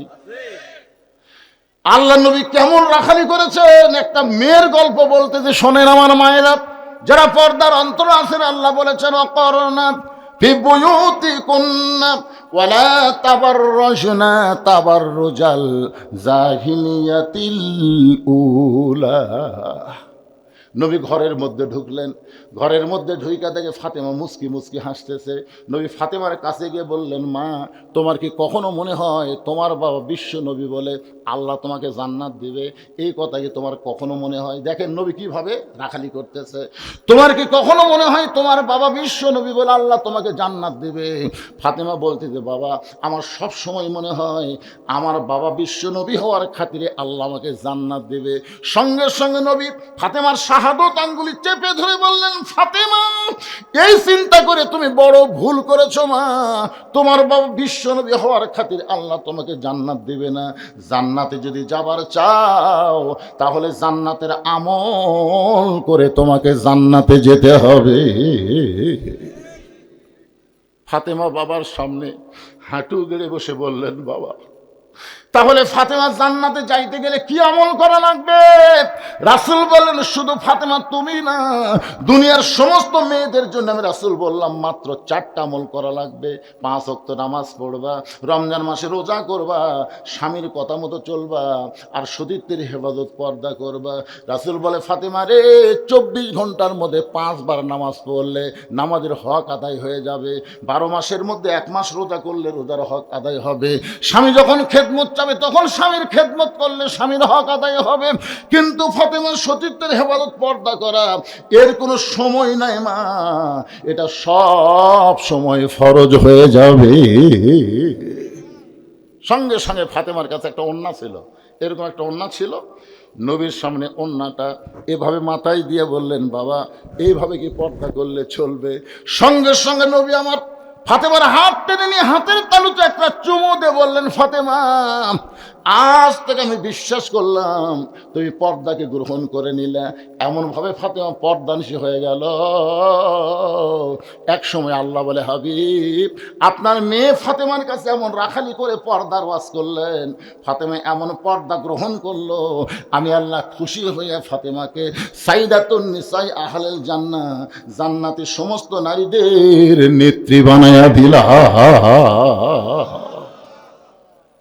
আল্লাহর নবী এসে বললেন ফাতেমা রে, আল্লাহ তোমার পর্দাকে কবুল করে তোমাকে এমন একটা ডিগ্রি দিয়েছে মা, সমস্ত জান্নাতি নারীদের নেতৃত্ব হয়ে যাবে। সাথে সাথে ফাতেমা বললেন বাবা যে আমলের কারণে আল্লাহ এত বড় ডিগ্রি দিল, এই আমল আমি কোনো দিন বরবাদ করব না। সারা জীবন পর্দার মধ্যে থাকলেন, গভীর রাত্রে স্বামীকে বুকের মধ্যে নিয়ে ছোট বাচ্চার মতন কান্না শুরু করে দিলেন। আলী বলে ফাতেমা কি জন্যে কান্দো? বলে কান্দার কারণ হলো আল্লাহ আমার দোয়া কবুল করেছে। পাগলিটাকে দোয়া কবুল করে আনন্দ করবা, তাহলে কান্নার কারণ কি? ফাতেমা বলে স্বামী গো কি দোয়া আল্লাহ কবুল করছে আপনি কি শুনবেন না? আলী বলে কি দোয়া? বলে আল্লাহ আমাকে পর্দার মধ্যে মৃত্যু কবুল করেছে। আলী বলে যে মানুষটা সবসময় পর্দার মধ্যে থাকলো তার মৃত্যু তো পর্দার মধ্যেই হবে, তাহলে আনন্দ করো কান্দো কেন? ফাতেমা বলে স্বামী গো এই মৃত্যু কবে হবে এইটাকে আপনি শুনবেন না? আলী বলে পাগলি রে, মৃত্যুর খবর দুনিয়ার কোনো মানুষ বলতে পারে না। ফাতেমা বলতে আল্লাহ পাক আমাকে জানাইছে আজকে গভীর রাত্রে ফাতেমার মৃত্যু হবে। যেই মাত্র কইছে গভীর রাত্রে ফাতেমার মৃত্যু হবে, গাছের গোড়া কাটলে গাছটা যেমন ঠাস করে পড়ে যায়, হযরত তেমনি পড়ে গেলেন ঘরের মাঝায়। ফাতেমা মুচকি মুচকি হেসে, এতক্ষণ পর্যন্ত ফাতেমা কানলো, সেই ফাতেমা মুচকি মুচকি হেসে স্বামীর মাথাটা উরাতের উপরে নিয়ে কপালে একটা চুমু দিয়ে বলে স্বামী গো এমন করে আপনি কাঁদবেন না, আপনি আসাদুল্লাহিল গালিব, আপনি হচ্ছেন পৃথিবীর সবচাইতে বড় জ্ঞানী। রাসূল বলেছেন মাদিনাতুল ইলমি ওয়া আলী ওয়া বাবুহা, পৃথিবীর সবচেয়ে জ্ঞানী হলো হযরত আলী, সবচেয়ে বীর হলো হযরত আলী। এত বড় বীর জ্ঞানী হয়ে বইয়ের মরার খবর শুনে আপনি কাঁদেন কেন? আপনি কি জানেন না এই দুনিয়া থাকার জায়গা না, এখানে আসলে যাইতে হবে। সবাই বলেন আসলে। যারা বলতেছেন না বড় বোকামি করতেছেন, জবান খুলে বলবেন আসলে। কোথায় যাবেন, কেন যাবেন, কিভাবে যাবেন, এইটাকে সামনে নিয়ে কথা বলতেছি। ফাতেমা বলে স্বামী গো আমি দুনিয়া থেকে বিদায় নেওয়ার পরে আমার 3টা চাওয়া কিন্তু আপনার পুরা করা লাগবে। আলী বলে পাগলি গরিব ছিলাম বলে দুনিয়ার জীবনে কিছুই চাইলা না, মরার পরে তুমি কি চাইবা ফাতেমা? বলে 1 নম্বর চাওয়া হলো রাতের অন্ধকারে আমাকে দাফন করা লাগবে। আমার 2 নম্বর চাওয়া হলো আমার কোনো জানাজার ব্যবস্থা করবেন না। আমার 3 নম্বর চাওয়া হলো আমার লাশটা কিন্তু খাটনি তুলবেন না, আমার লাশটা খাটনিতে তুলবেন না, কারণ আমি পর্দানিশী ফাতেমা হিসাব করে দেখলাম আমার খাটনি কান্দে নেওয়ার জন্য যে 4টা মানুষ লাগবে পুরুষ, এই 4টা পুরুষ বর্তমানে দুনিয়াতে নাই। আমার বাবা যদি দুনিয়াতে জীবিত থাকতো মরা মেয়ের লাশের খাটনি বাবা কান্দে নিবার পারত, কিন্তু আমার বাবা 6 মাস আগে দুনিয়া থেকে বিদায় নিয়েছে। আমার হাসান হোসেন এত ছোট, এরা মায়ের লাশের খাটনি কান্দে নিবার পারবে না। আপনি শুধু আমাকে কান্দে করে নিয়ে ওই জান্নাতুল বাকির পূর্ব কোনায় সবুজ রঙের একটা বাতি জ্বলবে, ওই বাতি বরাবর আমাকে গোপনে দাফন করবেন। ওগো স্বামী, আমার কবর খুঁড়তে যদি আপনার কষ্ট হয়, আপনার একান্ত বন্ধু যদি কেউ থাকে দুনিয়ায়, তারে একটু বলবেন কবর যেন গোপনে খনন করে দেয়। হযরত আলীর বন্ধুর নাম হলো আবু যর গিফারি। ওই জান্নাতুল বাকির পূর্ব কোণায় সবুজ রঙের বাতির কাছে গিয়া দেখতেছে, ওই বাতির কোনো তার নাই, ওই বাতির কোনো সুইচ নাই, বিনা তার বিনা সুইচ আমার আল্লাহ তাআলা অটোমেটিক জ্বালায়া দিছে। আবু যর গিফারি লক্ষ্য করে দেখে ওই আলো গোলাকার হয়ে পড়ে নাই, কবরের মতন চার কোনা আলো পড়েছে। ওই আলোর মধ্যে কোদাল দিয়ে কবর খুঁড়তে খুঁড়তে খুঁড়তে খুঁড়তে এক সময় আবেগে বলে ফেলেছে, কবর রে, তুই কি বলতে পারিস এই গভীর রাত্রে আমি কেন কবর খুঁড়তেছি? এ কবর একজন মেয়ে, আল্লাহ নবীর কলিজার টুকরা মেয়ে, নবী যাকে মা বলে সম্মান করেছে, সেই মেয়েটাকে আজকে গভীর রাত্রে দাফন করা হবে। খবরদার কবর তুই বেয়াদবি করবি না। কবর খুঁড়তে খুঁড়তে আবার আবু যর গিফারি বলে, কবর তোর মধ্যে এমন একজন নারীকে রাখা হবে যার স্বামী হচ্ছে আসাদুল্লাহিল গালিব হযরত আলী। খবরদার কবর বেয়াদবি করবি না। কোদাল দিয়ে কবর খুঁড়তে খুঁড়তে আবু যর গিফার বলে, কবর দিনের বেলা কবর না খুঁড়ে রাতের বেলা কবর খুঁড়তেছে, তুই কি জানিস রে কবর জান্নাতি যুবকদের সর্দার হাসান হোসেন মাকে এই কবরে দাফন করা হবে। খবরদার কবর বেয়াদবি করিস না। এই কথা বলে কোদাল দিয়ে যখন কবর খুঁড়তে যায়, এমন সময় কবরের ভিতর থেকে আওয়াজ আসতেছে, আবু যর এই কবরকে সাবধান না করে বরং যারা কবরের মধ্যে আসবে তাদেরকে সাবধান করো। এই কথা কিন্তু ফাতেমার জন্য বলতেছে না, এই কথা আমাদের সকলের জন্য, যারা কবরে যাব তাদের সবার জন্য শিক্ষা এখানে আছে না নাই? কার মা, কার মেয়ে, কার বিবি এইটা কবর দেখবে না। আমল যদি ভালো হয় কবর জান্নাতের বাগান হয়ে যাবে, আমল যদি খারাপ হয় কবর জাহান্নামের গর্ত হয়ে যাবে। এই শব্দ শোনার পরে আবু যর গিফারি দুটা হাত থরথর করে কাঁপতেছে, আর কোদাল মারতে পারে না, কোদাল পড়ে গেছে। আবু যর গিফারি পাগল হয়ে কোথায় যেন পালায় গেছে। নির্দিষ্ট সময় হযরত আলী ফাতেমাকে দাফন করার পরে আল্লাহর কাছে বলতেছে, আল্লাহ আমার পর্দানিশী বউকে তোমার কাছে দাফন করে গেলাম, তুমি তার পর্দা কবুল করে নিও, তার পর্দা কবুল করে নিও। এই কথা বলার সঙ্গে সঙ্গে হযরত আলী তাকায় দেখে সামনে কয়েকটা পুরাতন কবর দেখা যায়। এই মাত্র ফাতেমার কবর দিয়েছে, সেই নতুন কবর আর নাই। গোটা জান্নাতুল বাকি দৌড়ায় বলে, ফাতেমার কবর, ফাতেমার কবর। কে যেন ডাকতে বলে, আলী রে, ফাতেমা পর্দানিশী, আমি আল্লাহ জহুরা ডিগ্রি দিয়ে ফাতেমার কবরটাকে কিয়ামত পর্যন্ত পর্দা করে দিয়েছি। হযরত আলী ফজরের নামাজ পড়তে গেলেন মসজিদ নববীতে। আবু যর গিফারিকে খুঁজতেছে যে আমার ফাতেমার কবর খুঁড়তে খুঁড়তে কোথায় পালিয়ে গেলি, তুই কি আমার আগেই মসজিদে আসলি নাকি? গোটা মসজিদ নববী খুঁজে দেখে হযরত আবু যর গিফারি নাই। হযরত আলী চিন্তায় পড়ে গেলেন, ফাতেমার কবর খুঁড়তে খুঁড়তে কোথায় আবু যর গিফারি পালাইলো।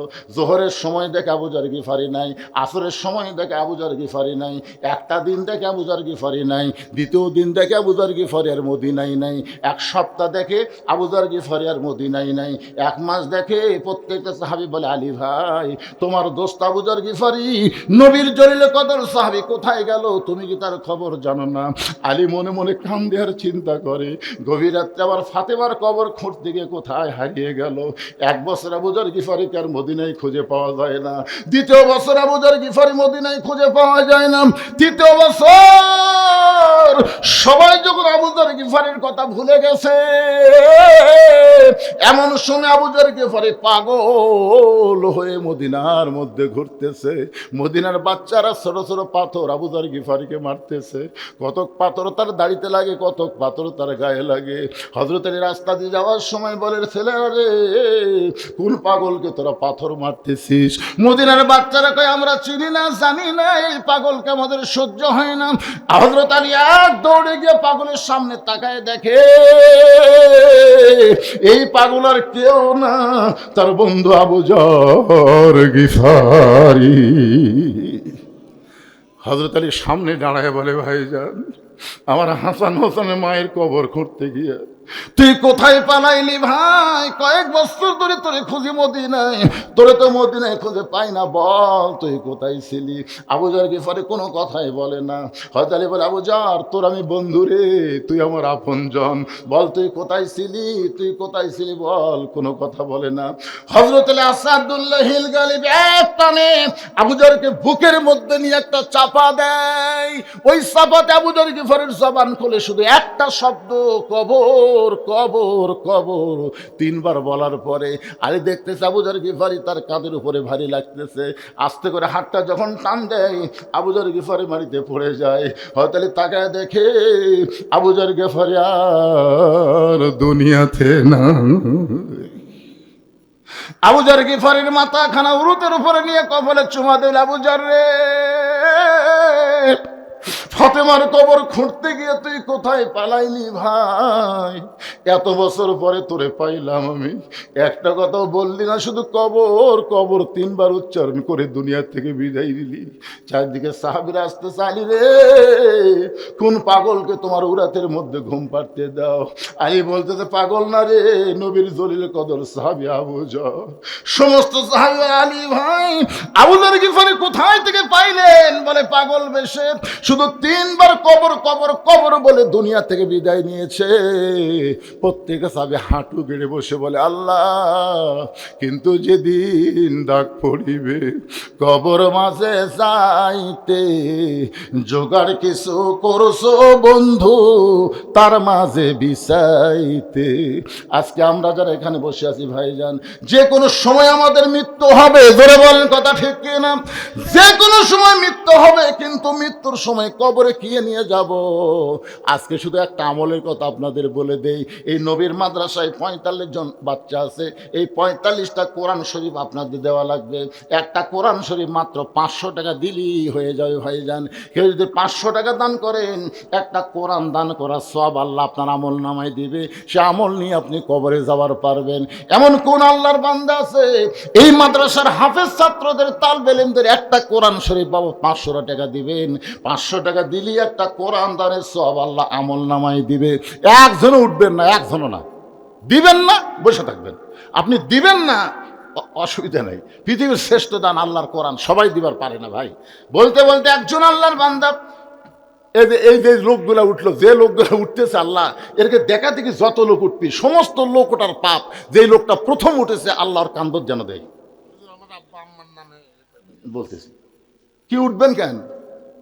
একটা কোরআন শরীফ দিবার যদি না পারেন, দেখেন আজকের সাবজেক্ট হলো কোরআন দেখা, ধরে কোন কথা ঠিক দেখেন, পকেটের টাকা থেকে সবাই পারে। যার কাছে ৫০০ টাকা আছে, কোরআন বাকিতে বিক্রি হবে না, লগত বিক্রি হবে, লগত।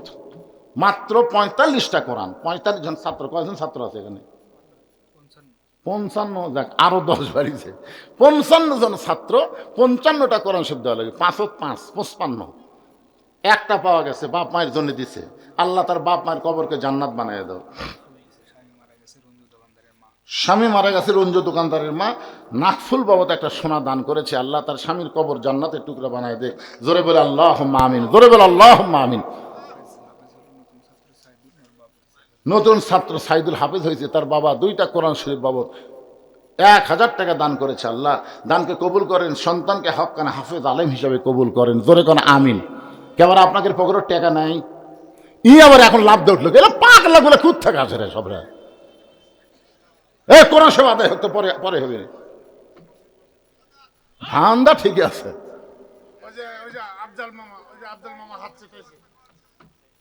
কয়টা? 10টা কোরআন শরীফ নিব না তো, 500 করে 5,000 টাকা দিলে। আচ্ছা ঠিক আছে, মাশাআল্লাহ। ওনার নাম কি? ওনার নাম 10টা দিল। লিল্লাহু আকবার।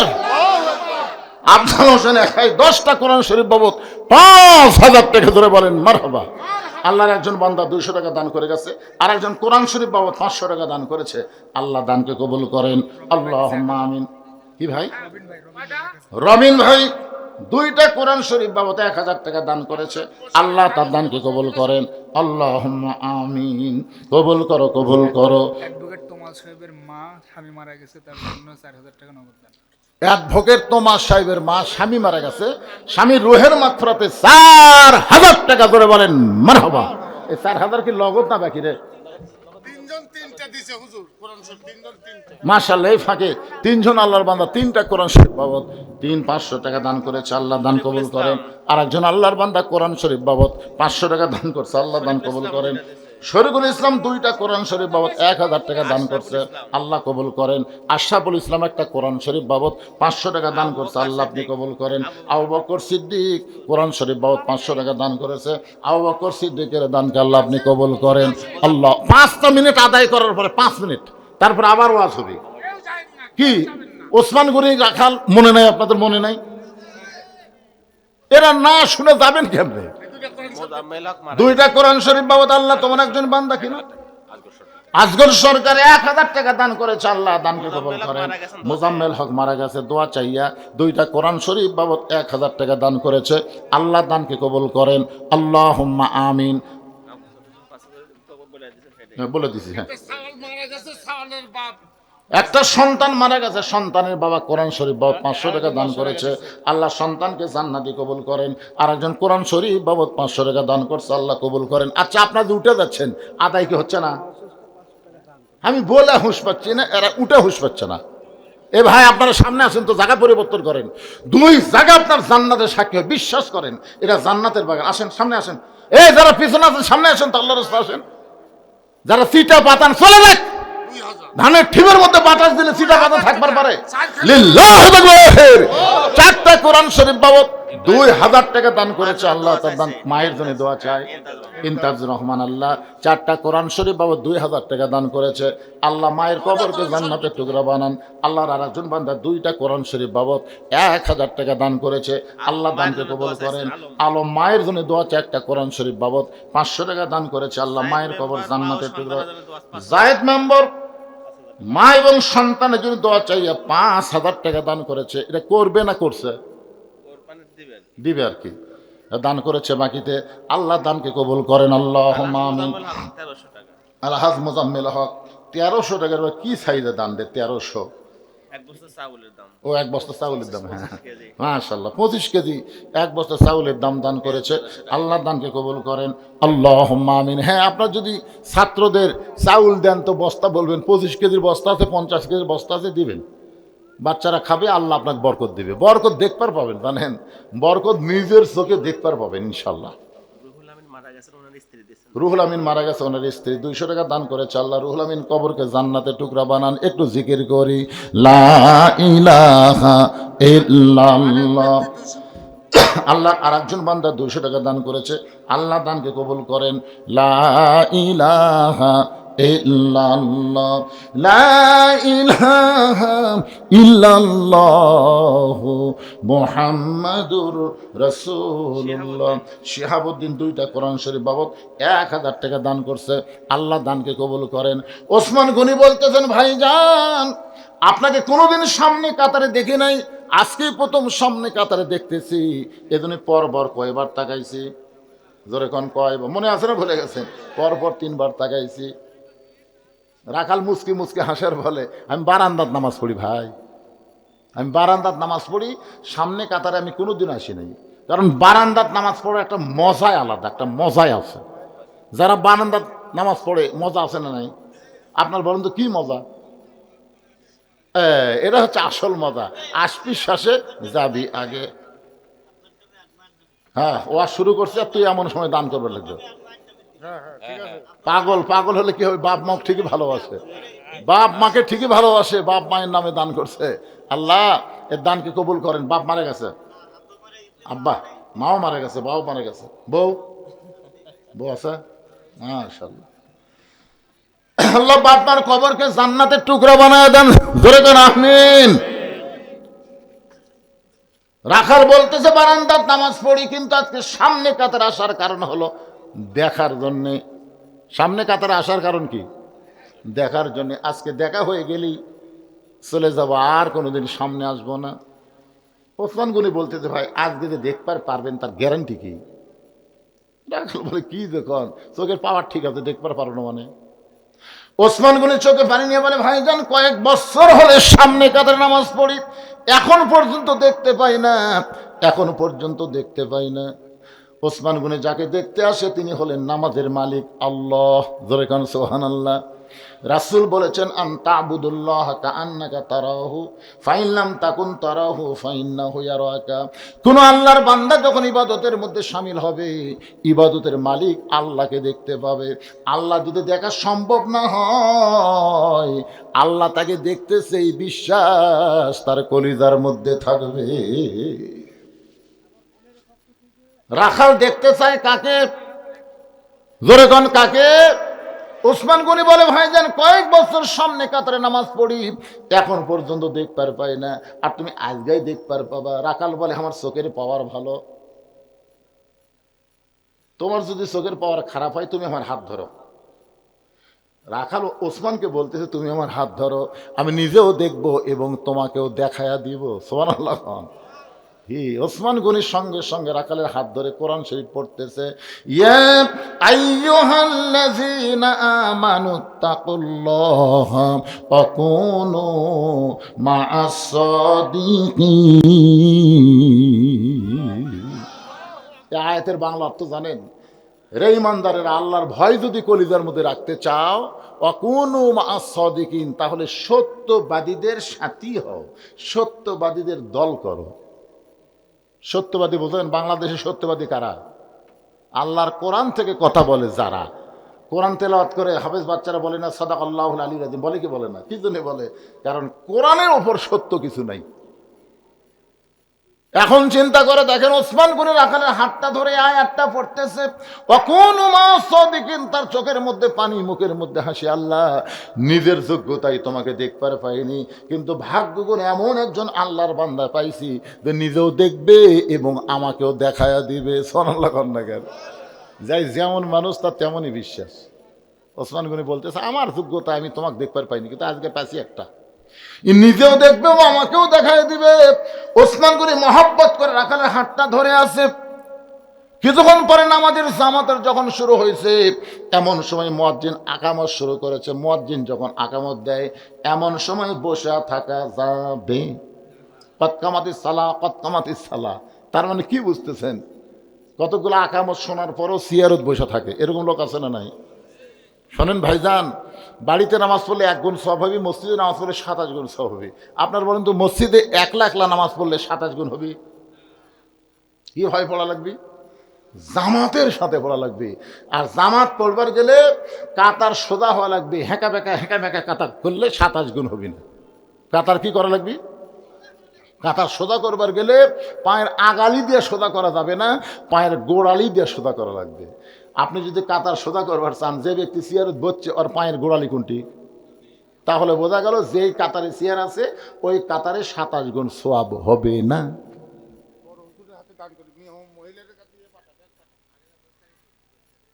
আরে কথার আগে শোনেন না কে?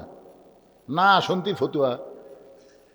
আপনি যদি 27 গুণ চান, তাহলে আপনার কাতারে চেয়ার রাখা যাবে না। যদি চেয়ার থাকে 1 গুণ পাবেন, কারণ কাতার সোজা হয়নি। তা আস্তে করে চেয়ারটা 2 নম্বর কাতার দিবেন। 2 নম্বর কাতার আল্লাহর চিন্তা করবে, কে রে আমরা 27 গুণ যদি পাওয়ার চাই, চেয়ার থার তো যুক্তি নাই, 3 নম্বর কাতার দিবি। 3 নম্বর কাতার একই কথা বলবি, এরকম চেয়ার সরতে সরতে বারান্দার যাবি। আর যদি দেখেন আগে থেকে এসে চেয়ারত বসে আছে, তাহলে আপনার 4 জন চেয়ারের 4 পাও কান্দত নেবেন, অসহ খান্দত দিয়ে বারান্দার থুয়ে আসবেন। কারণ তুই আমাকে মধ্যে থাকলে আমরা 27 গুণ পাচ্ছি না, আমাকে সোয়াবের দরকার। আমার কথা কি বুঝতেছেন? আমাকে কিসের দরকার? এখন লোকটা বলবে, হুজুর আমি একটু জামাতে নামাজ পড়বার চাই, তাহলে আমি যে অসুস্থ মানুষ জামাতে নামাজ পড়তে পারবো না। আপনি বলেন তো, জামাতে নামাজ পড়া কার জন্য ওয়াজিব? অসুস্থ মানুষের জন্য। সুস্থ মানুষ যারা, আল্লাহ কোরআনে বলেছে লা ইকাল্লিফুল্লাহু নাফসান ইল্লা উসআহা, তোমার কষ্ট হবে এমন কিছু আমি আল্লাহ তোমাকে চাপাই দিইনি। 60 বছর চাকরি করছে, এরপর সরকার কি কয়? চাকরি কর। কেন কয় না? ওর হাত কাঁপে, কলম ধরলে চোখে ঠিক মতো দেখবার পায় না, কি করে দেখতেছে, কানে ঠিক মতো শোনে না, পারে চিল্লালে কথা বলা লাগে। সরকার বলে তোর হাত গেছে, চোখ গেছে, পাও গেছে, তোর আর চাকরি করা লাগবে না। কান বলে এই কান্দিস কেন?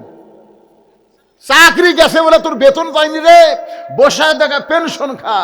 যৌবন বয়সে যারা 5 ওয়াক্ত নামাজ জামাতে আদায় করছে, বুড়া বয়সে জামাতে নামাজ না পড়লেও আল্লাহ যৌবনের পেনশনের সব তাকে মরা পর্যন্ত দিয়ে দিবে। যেরকম সুবহানাল্লাহ। আল্লাহর কি দয়া কম? কিন্তু ওই তো যৌবনে নামাজ পড়েনি, ওই বুড়া বয়সে সিয়াল লেগেছে জনগণের 27 গুণ নষ্ট করার জন্য। আমার কথা কি বুঝলেন ভাইজান? একটু মনোযোগ দিয়ে কথাগুলো শুনবেন। কথা প্রসঙ্গে কথা বললাম, যেই মাত্র আকামত দিবে সঙ্গে সঙ্গে কাতার সোজা হয়ে যাচ্ছে। ওসমান গনি রাখালের হাত ধরে আছে। এমন সময় হজরত ওমর মেহরাবের মধ্যে ঢুকতেছে। মুয়াজ্জিন যখন আকামত দেয়, এমন সময় হজরত ওমর মেহরাবের মধ্যে ঢুকতেছে। আপনারা বলেন তো, কোরআন দিয়ে যখন রাষ্ট্র চলবে তখন কিন্তু ইমাম সাহেব দরজা দিয়ে ঢোকা লাগবে না। কারণ একজন ইমাম মানে একজন নেতা, আর একজন নেতা মানে কি? আল্লাহ রাসূল বলেছে, আমার পরে কেউ যদি নবী হতো লাও কানা ওমর, আল্লাহ ওমরকে নবী বানায় দিত। সেই ওমর যদি দরজা দিয়ে মেহরাবত যায় আর সবাই যদি হাতের সাথে হাত মিলাবার চাই, ওমর ফারুকের অবস্থা কি হবে? কথাটা চিন্তা করেন, অবস্থাটা কি হবে? আসছি হুজুর কামি সারা। এই জন্য মেহরাব বরাবর ছোট্ট একটা দরজা থাকবে। ওই দরজা দিয়ে হযরত ওমর মেহরাবের মধ্যে ঢুকছে। ওসমান গনি রাখালের ডান হাতটা ধরে আছে আর রাখাল খেলে বাম হাতে। কে রে?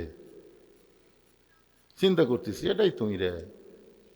যাই আমাকে বললো, ওমর দেখবার চালে সামনে কাতারত যাও। এই লোকটাই তো দেখতেছি।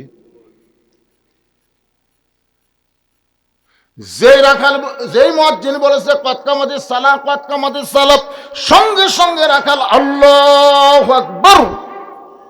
ওসমান গনি রাখালের হাতটা ছাড়িয়ে দেয়, বলে ভাইজান ইমাম যদি ভুল করে তাহলে মানুষ লোকমা দেয়, এখনো আকামতি শেষ হয় নাই, তুমি আল্লাহু আকবার লোকমা দিলা। রাখাল বলতেছে, এই জন্যই তো তুই কানা, এই জন্য এত বছর নামাজ পড়িস এখন পর্যন্ত দেখবার পাস না। এই কথা যেই মাত্র রাখাল ওসমান গনিকে বলেছে, দ্বিতীয় কাতার থেকে একজন সাহাবী দৌড়ে এসে রাখালে হাতটা হ্যাঁচকা টান দিয়ে বলে, পাগল, তোকে সামনে কাতার দেখার সাথে সাথে আমার সন্দেহ হয়েছে। পাগল, তুই যারে কানা কানা বলে তিরস্কার করতেছিস, এই মহামানবকে তুই চিনিস? রাখাল চিল্লায় বলে, আমি বারান্দায় নামাজ পড়ি, আমি ভিতরের কাউরে চিনি না। সাহেব বলে, পাগল রে, এতক্ষণ যে তোর হাতটা ধরেছিল, তুই যারে কানা কানা বলে তিরস্কার করলি, সে আল্লাহ নবীর ডবল জামাই ওসমান গনি। রাখাল ছোট বাচ্চার মতন কান্দের বলে, এই জন্যে তুমি বারান্দায় নামাজ পড়ি, আমি ভিতরে ঢুকবার চাইনি, কারণ ভিতরে নবীর দামি দামি সাহাবী। আমি রাখাল ভিতরে কেমনে যাই, কিন্তু ওই পথিক আমার সর্বনাশ করছে। ওমর ফারুকের দিকে আঙ্গুল তুলে রাখাল বলতেছে, ওই পথিক আমার সর্বনাশ করছে। ওই পথিক আমারে কইছে, ওমরকে যদি দেখবার চাও তাহলে সামনে কাতারে নামাজ পড়ো। আমার সারা জীবনের সাধনা একটাবার শুধু হযরত ওমরকে আমি দেখতে চাই। শুধু হযরত ওমরকে দেখতে এসে ওমরের জায়গায় যদি পথিককে দেখতে পাই, তাহলে তোমরাই বলো, লোকমা দেওয়া ছাড়া তোমার উপায় নাই। আমি আল্লাহু আকবার লোকমা দিয়া ওই পথিককে মেহরাব থেকে সরাই দিব। ওই জায়গায় হযরত ওমরকে আমি এক নজর দেখতে চাই। হাজার হাজার সাহাবীরা কান্দে। সমস্ত সাহাবী যখন কাঁদতেছে, রাখাল চিল্লায় বলে, বারান্দায় নামাজ পড়া ভালো, ভিতরে কেন কান্দা কান্দি শুরু হয়ে গেল? ওসমান গনি বলে, রাখাল ভাই, ভিতরে কান্দার কারণ হলো, তুমি যারে পথিক পথিক বলতেছো তিনি হলেন হযরত ওমর। গাছের গোড়া কাটলে গাছটা যেমন পড়ে যায়, রাখাল তেমনি পড়ে গেলেন মেহরাবের ভিতরে। হি আমির আল মুমিনিন, কাটা মুরগির মতো ছটফট করে বলে, আমির আল মুমিনিন, আমি আপনাকে তওবা পড়াইছি, আমি আপনাকে মুনাফিক কইছি, আমি আপনাকে ভণ্ড কইছি, অথচ অধম রাখালকে আপনি কিছুই বলেন নাই। ওমর ফারুক এক টানে রাখালকে তুলে বুকের মধ্যে চেপে ধরে কপালে একটা চুমা দেয়। সমস্ত সাহাবীরা চিল্লায় বলে, আমির আল মুমিনিন, যেই লোকটা আপনাকে তওবা পড়ার কথা বলতেছে, মুনাফিকের কথা বলতেছে, ভণ্ডের কথা বলতেছে, আর আপনি সেই লোকটা বুকের মধ্যে নিয়ে কপালে চুমা দিয়ে কি বুঝাইলেন? ওমর ফারুক বলে, সাহাবীরা রে, রাখালের এত কথা হজম করার পিছনে একটাই মাত্র কারণ, আমি রাখালকে দেখি নাই, রাখালের ভিতর আমার আল্লাহর কোরআন দেখতে পাই। এই কোরআন শুধু শোনার কিতাব না, এই কোরআন বাস্তবে বাংলার জমিনে যদি দেখবার চাই আর দেখে যদি আমল করতে পারি, তাহলে আমাদের কোনো চিন্তা নাই, আল্লাহ মুসলমান হিসাবে আমাদের কবরে নিবে। আল্লাহ কবুল করুক, জোরে কোন আমিন।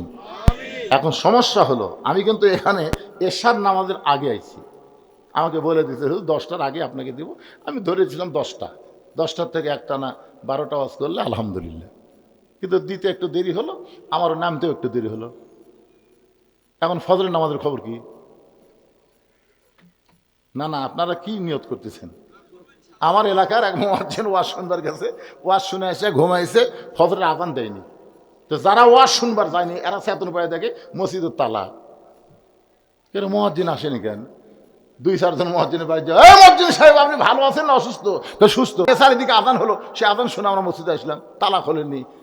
মুয়াজ্জিন 2 কান ধরে বলতেছে, আর যাব না। সমস্ত মুসল্লি কি হয়েছে, আর জীবনে ওয়াজ শুনবার যাবো না, এই ওয়াজ শোনায় আমার আজ ক্ষতি হলো, আমি আজান দিবার পারলাম না। চিন্তা করেন, ওয়াজ শোনা সময় মতো শুনবেন, 12টার আগে মোনাজাত করবেন, বাড়ির যা ডাঁটের একটা ঘুম হবে, ফজর নামাজ জামাতে হবে। জোরে কোনো কথা ঠিক কিনা? আল্লাহ আমাদের সবাইকে আজকের দিনের জন্যে অল্প ঘুমের মধ্যে শান্তির ঘুম দে, আজানটা সালাতো খায়রুন নাম কানের মধ্যে পড়ুক, আমরা জামাতের সঙ্গে আদায় করে মুনাফিকি ত্যাগ করতে পারি। আল্লাহ কবুল করুক, আল্লাহুম্মা আমিন। আস্তাগফিরুল্লাহ, বলেন আস্তাগফিরুল্লাহ রব্বি মিন কুল্লি জামবি ওয়া তুবু ইলাইহি, লা হাওলা ওয়ালা কুওয়াতা ইল্লা বিল্লাহিল আলিয়্যিল আযীম। ভাইজান, এই যে দান করতেছে, এটা বললেই যে হলো আর না বললেই চলবে না, এরকম মানুষ আছে আপনাদের যে নাম বলা লাগবে, নাম না বললে রাগ করবে। যখনই দান করছে সাথে সাথেই নিয়তের সাথে সাথে ইন্নামাল আমালু বিন্নিয়ত, নিয়ত করার সাথে সাথেই আলহামদুলিল্লাহ। ব্যাগের আদায় করছে তো করেনি?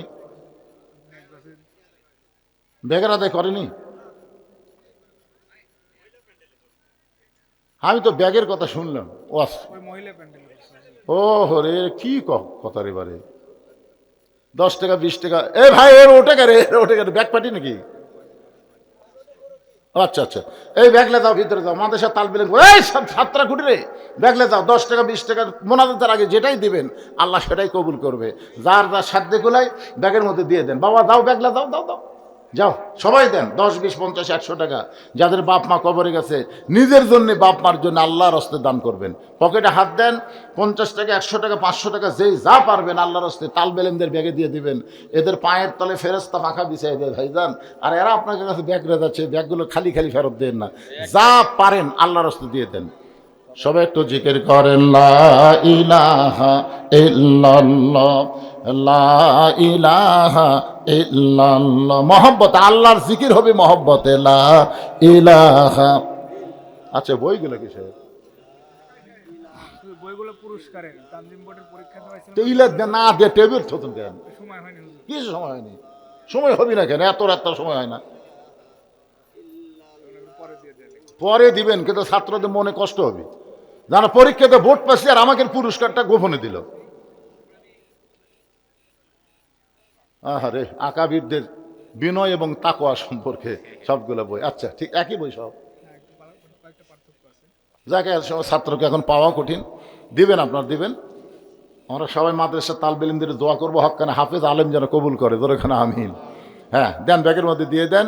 আজকের মাহফিলের সম্মানিত সভাপতি যিনি, কে? আপনি কিছু বলবেন স্যার? কিছুই বলবেন না? আলহামদুলিল্লাহ।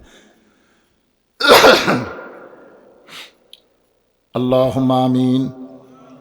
আল্লাহুম্মা আনতাস সালাম ওয়া মিনকাস সালাম, তাবারাকতা ইয়া যাল জালালি ওয়াল ইকরাম। আয় আল্লাহ, কঠিন শীতের ভিতরে টপ টপ করে নিয়র পড়তেছে, এরপরেও তোমার পাগল বান্দা বান্দি হারামের বাড়ি ঘুমকে বাদ দিয়া কোরআন হাদিসের মহব্বত কলিজার মধ্যে নিয়ে এই জান্নাতের বাগানে বসে বসে কোরআন হাদিস আলোচনা শোনার শেষে আমি গুনাহগারের সঙ্গে রহমতের দরজায় ফকির হয়ে দোকানে হাত তুলেছে। মেহেরবানি করে আজকের মাহফিল আমাদের সকলের হেদায়েতের জন্য, নাজাতের জন্য, জান্নাতের জন্য কবুল করো। এই মাহফিলের শুরু থেকে শেষ পর্যন্ত যত আলোচনা হয়েছে এর মধ্যে যদি ত্রুটি হয়, ভুল হয়, মাফ করে দিও, যা হাদিয়া মঞ্জুর করো। সোনার মদিনায় নবী পাকের রওজা মুবারকে আল্লাহ কবুল করে নাও। তামাম আম্বিয়াই কেরাম, আসহাবে কেরাম, তাবিনী কেরাম, তাবা তাবিনী কেরাম, তামাম পৃথিবীর মাটির নিচে যত মুমিন মুমিনাত আছে আল্লাহ সকল আর ফরে হাদিয়া কবুল করো। আল্লাহ আমরা যারা হাত তুলেছি আমাদের জনম দুকুনি মা বাবা যাদের কবরে গেছে আল্লাহ মেহেরবানি করে মা বাবার কবরটাকে জান্নাতের টুকরা বানিয়ে দাও। আমাদের দাদা দাদি নানা নাতি স্বজন শ্বশুর শাশুড়ি যাদের কবরে গেছে আল্লাহ কবরবাসীদের মাফ করে দাও। আল্লাহ মাদ্রাসাকে কিয়ামত পর্যন্ত কবুল করে নাও। মাদ্রাসার জায়গা দিয়া, মাদ্রাসার ঘর বাসা দিয়া আল্লাহ তোমার বান্দা তার বাবার নামে মাদ্রাসা করেছে আল্লাহ তার কবরকে জান্নাতের টুকরা কবুল করো। আল্লাহ মাস্টার সাহেবের উপরে রহমত বরকতের দরজা খুলে দাও। আজকের মাহফিলের সম্মানিত সভাপতি শুনলাম তার সন্তান অসুস্থ, দোয়া করলাম আল্লাহ মেহেরবানি করে পরিপূর্ণ সুস্থতা দান করে দাও। আজকের মাহফিলের সম্মানিত সভাপতিকে আল্লাহ কবুল করো। আজকের মাহফিলের সহসভাপতিদের আল্লাহ তুমি কবুল করো। আজকের মাহফিলের প্রধান অতিথি, প্রধান মেহমানকে আল্লাহ তুমি কবুল করো। বিশেষ অতিথিদের আল্লাহ তুমি কবুল করো। হাজী সাহেবদের কবুল করো, মুরব্বীদের কবুল করো, যুবকদের কবুল করো, কচি কাঁচা বাচ্চাদের কবুল করো। পর্দার অন্তরালে আমার মা বোনেরা আবিদা সালিহা পদ্মাঞ্জি কবুল করে। মা ফাতেমার চরিত্র দান করে দাও। আল্লাহ আমি অসুস্থ, আমার মতো অসুস্থ অবস্থায় যারা হাত তুলেছে আল্লাহ সবাইকে সুস্থতার নিয়ামত দান করে দাও। যেই কোরআন শুনতে ভালো লাগে সেই কোরআনের সমাজ, কোরআনের রাষ্ট্র একটা বারের জন্যে বাংলার মুসলমানকে দেখার তৌফিক দিয়ে দাও। আল্লাহ আমরা শুধু মুসলমান দাবি করব না, আমরা মুসলমান হয়ে যেন দুনিয়া থেকে বিদায় নিতে পারি এমন আমল আখলাক আমাদেরকে দান করে দাও। কত মানুষের জানাজার নামাজ আমরা পড়েছি, এই দুই হাত দিয়া কত কবরে আমরা মাটি দিয়েছি। একদিন আমরা সবাই মরে যাব, যেদিন আমাদের মৃত্যু হবে দিনটা যেন জুমার দিন হয়, মাসটা যেন রমজান মাস হয়। ইমানের সাথে, ইজ্জতের সাথে এই দুনিয়া থেকে বিদায় নেওয়ার সময় আমাদের জবানে তুমি জারি করে দিও লা ইলাহা ইল্লাল্লাহু মুহাম্মাদুর রাসূলুল্লাহ সাল্লাল্লাহু আলাইহি সাল্লাম।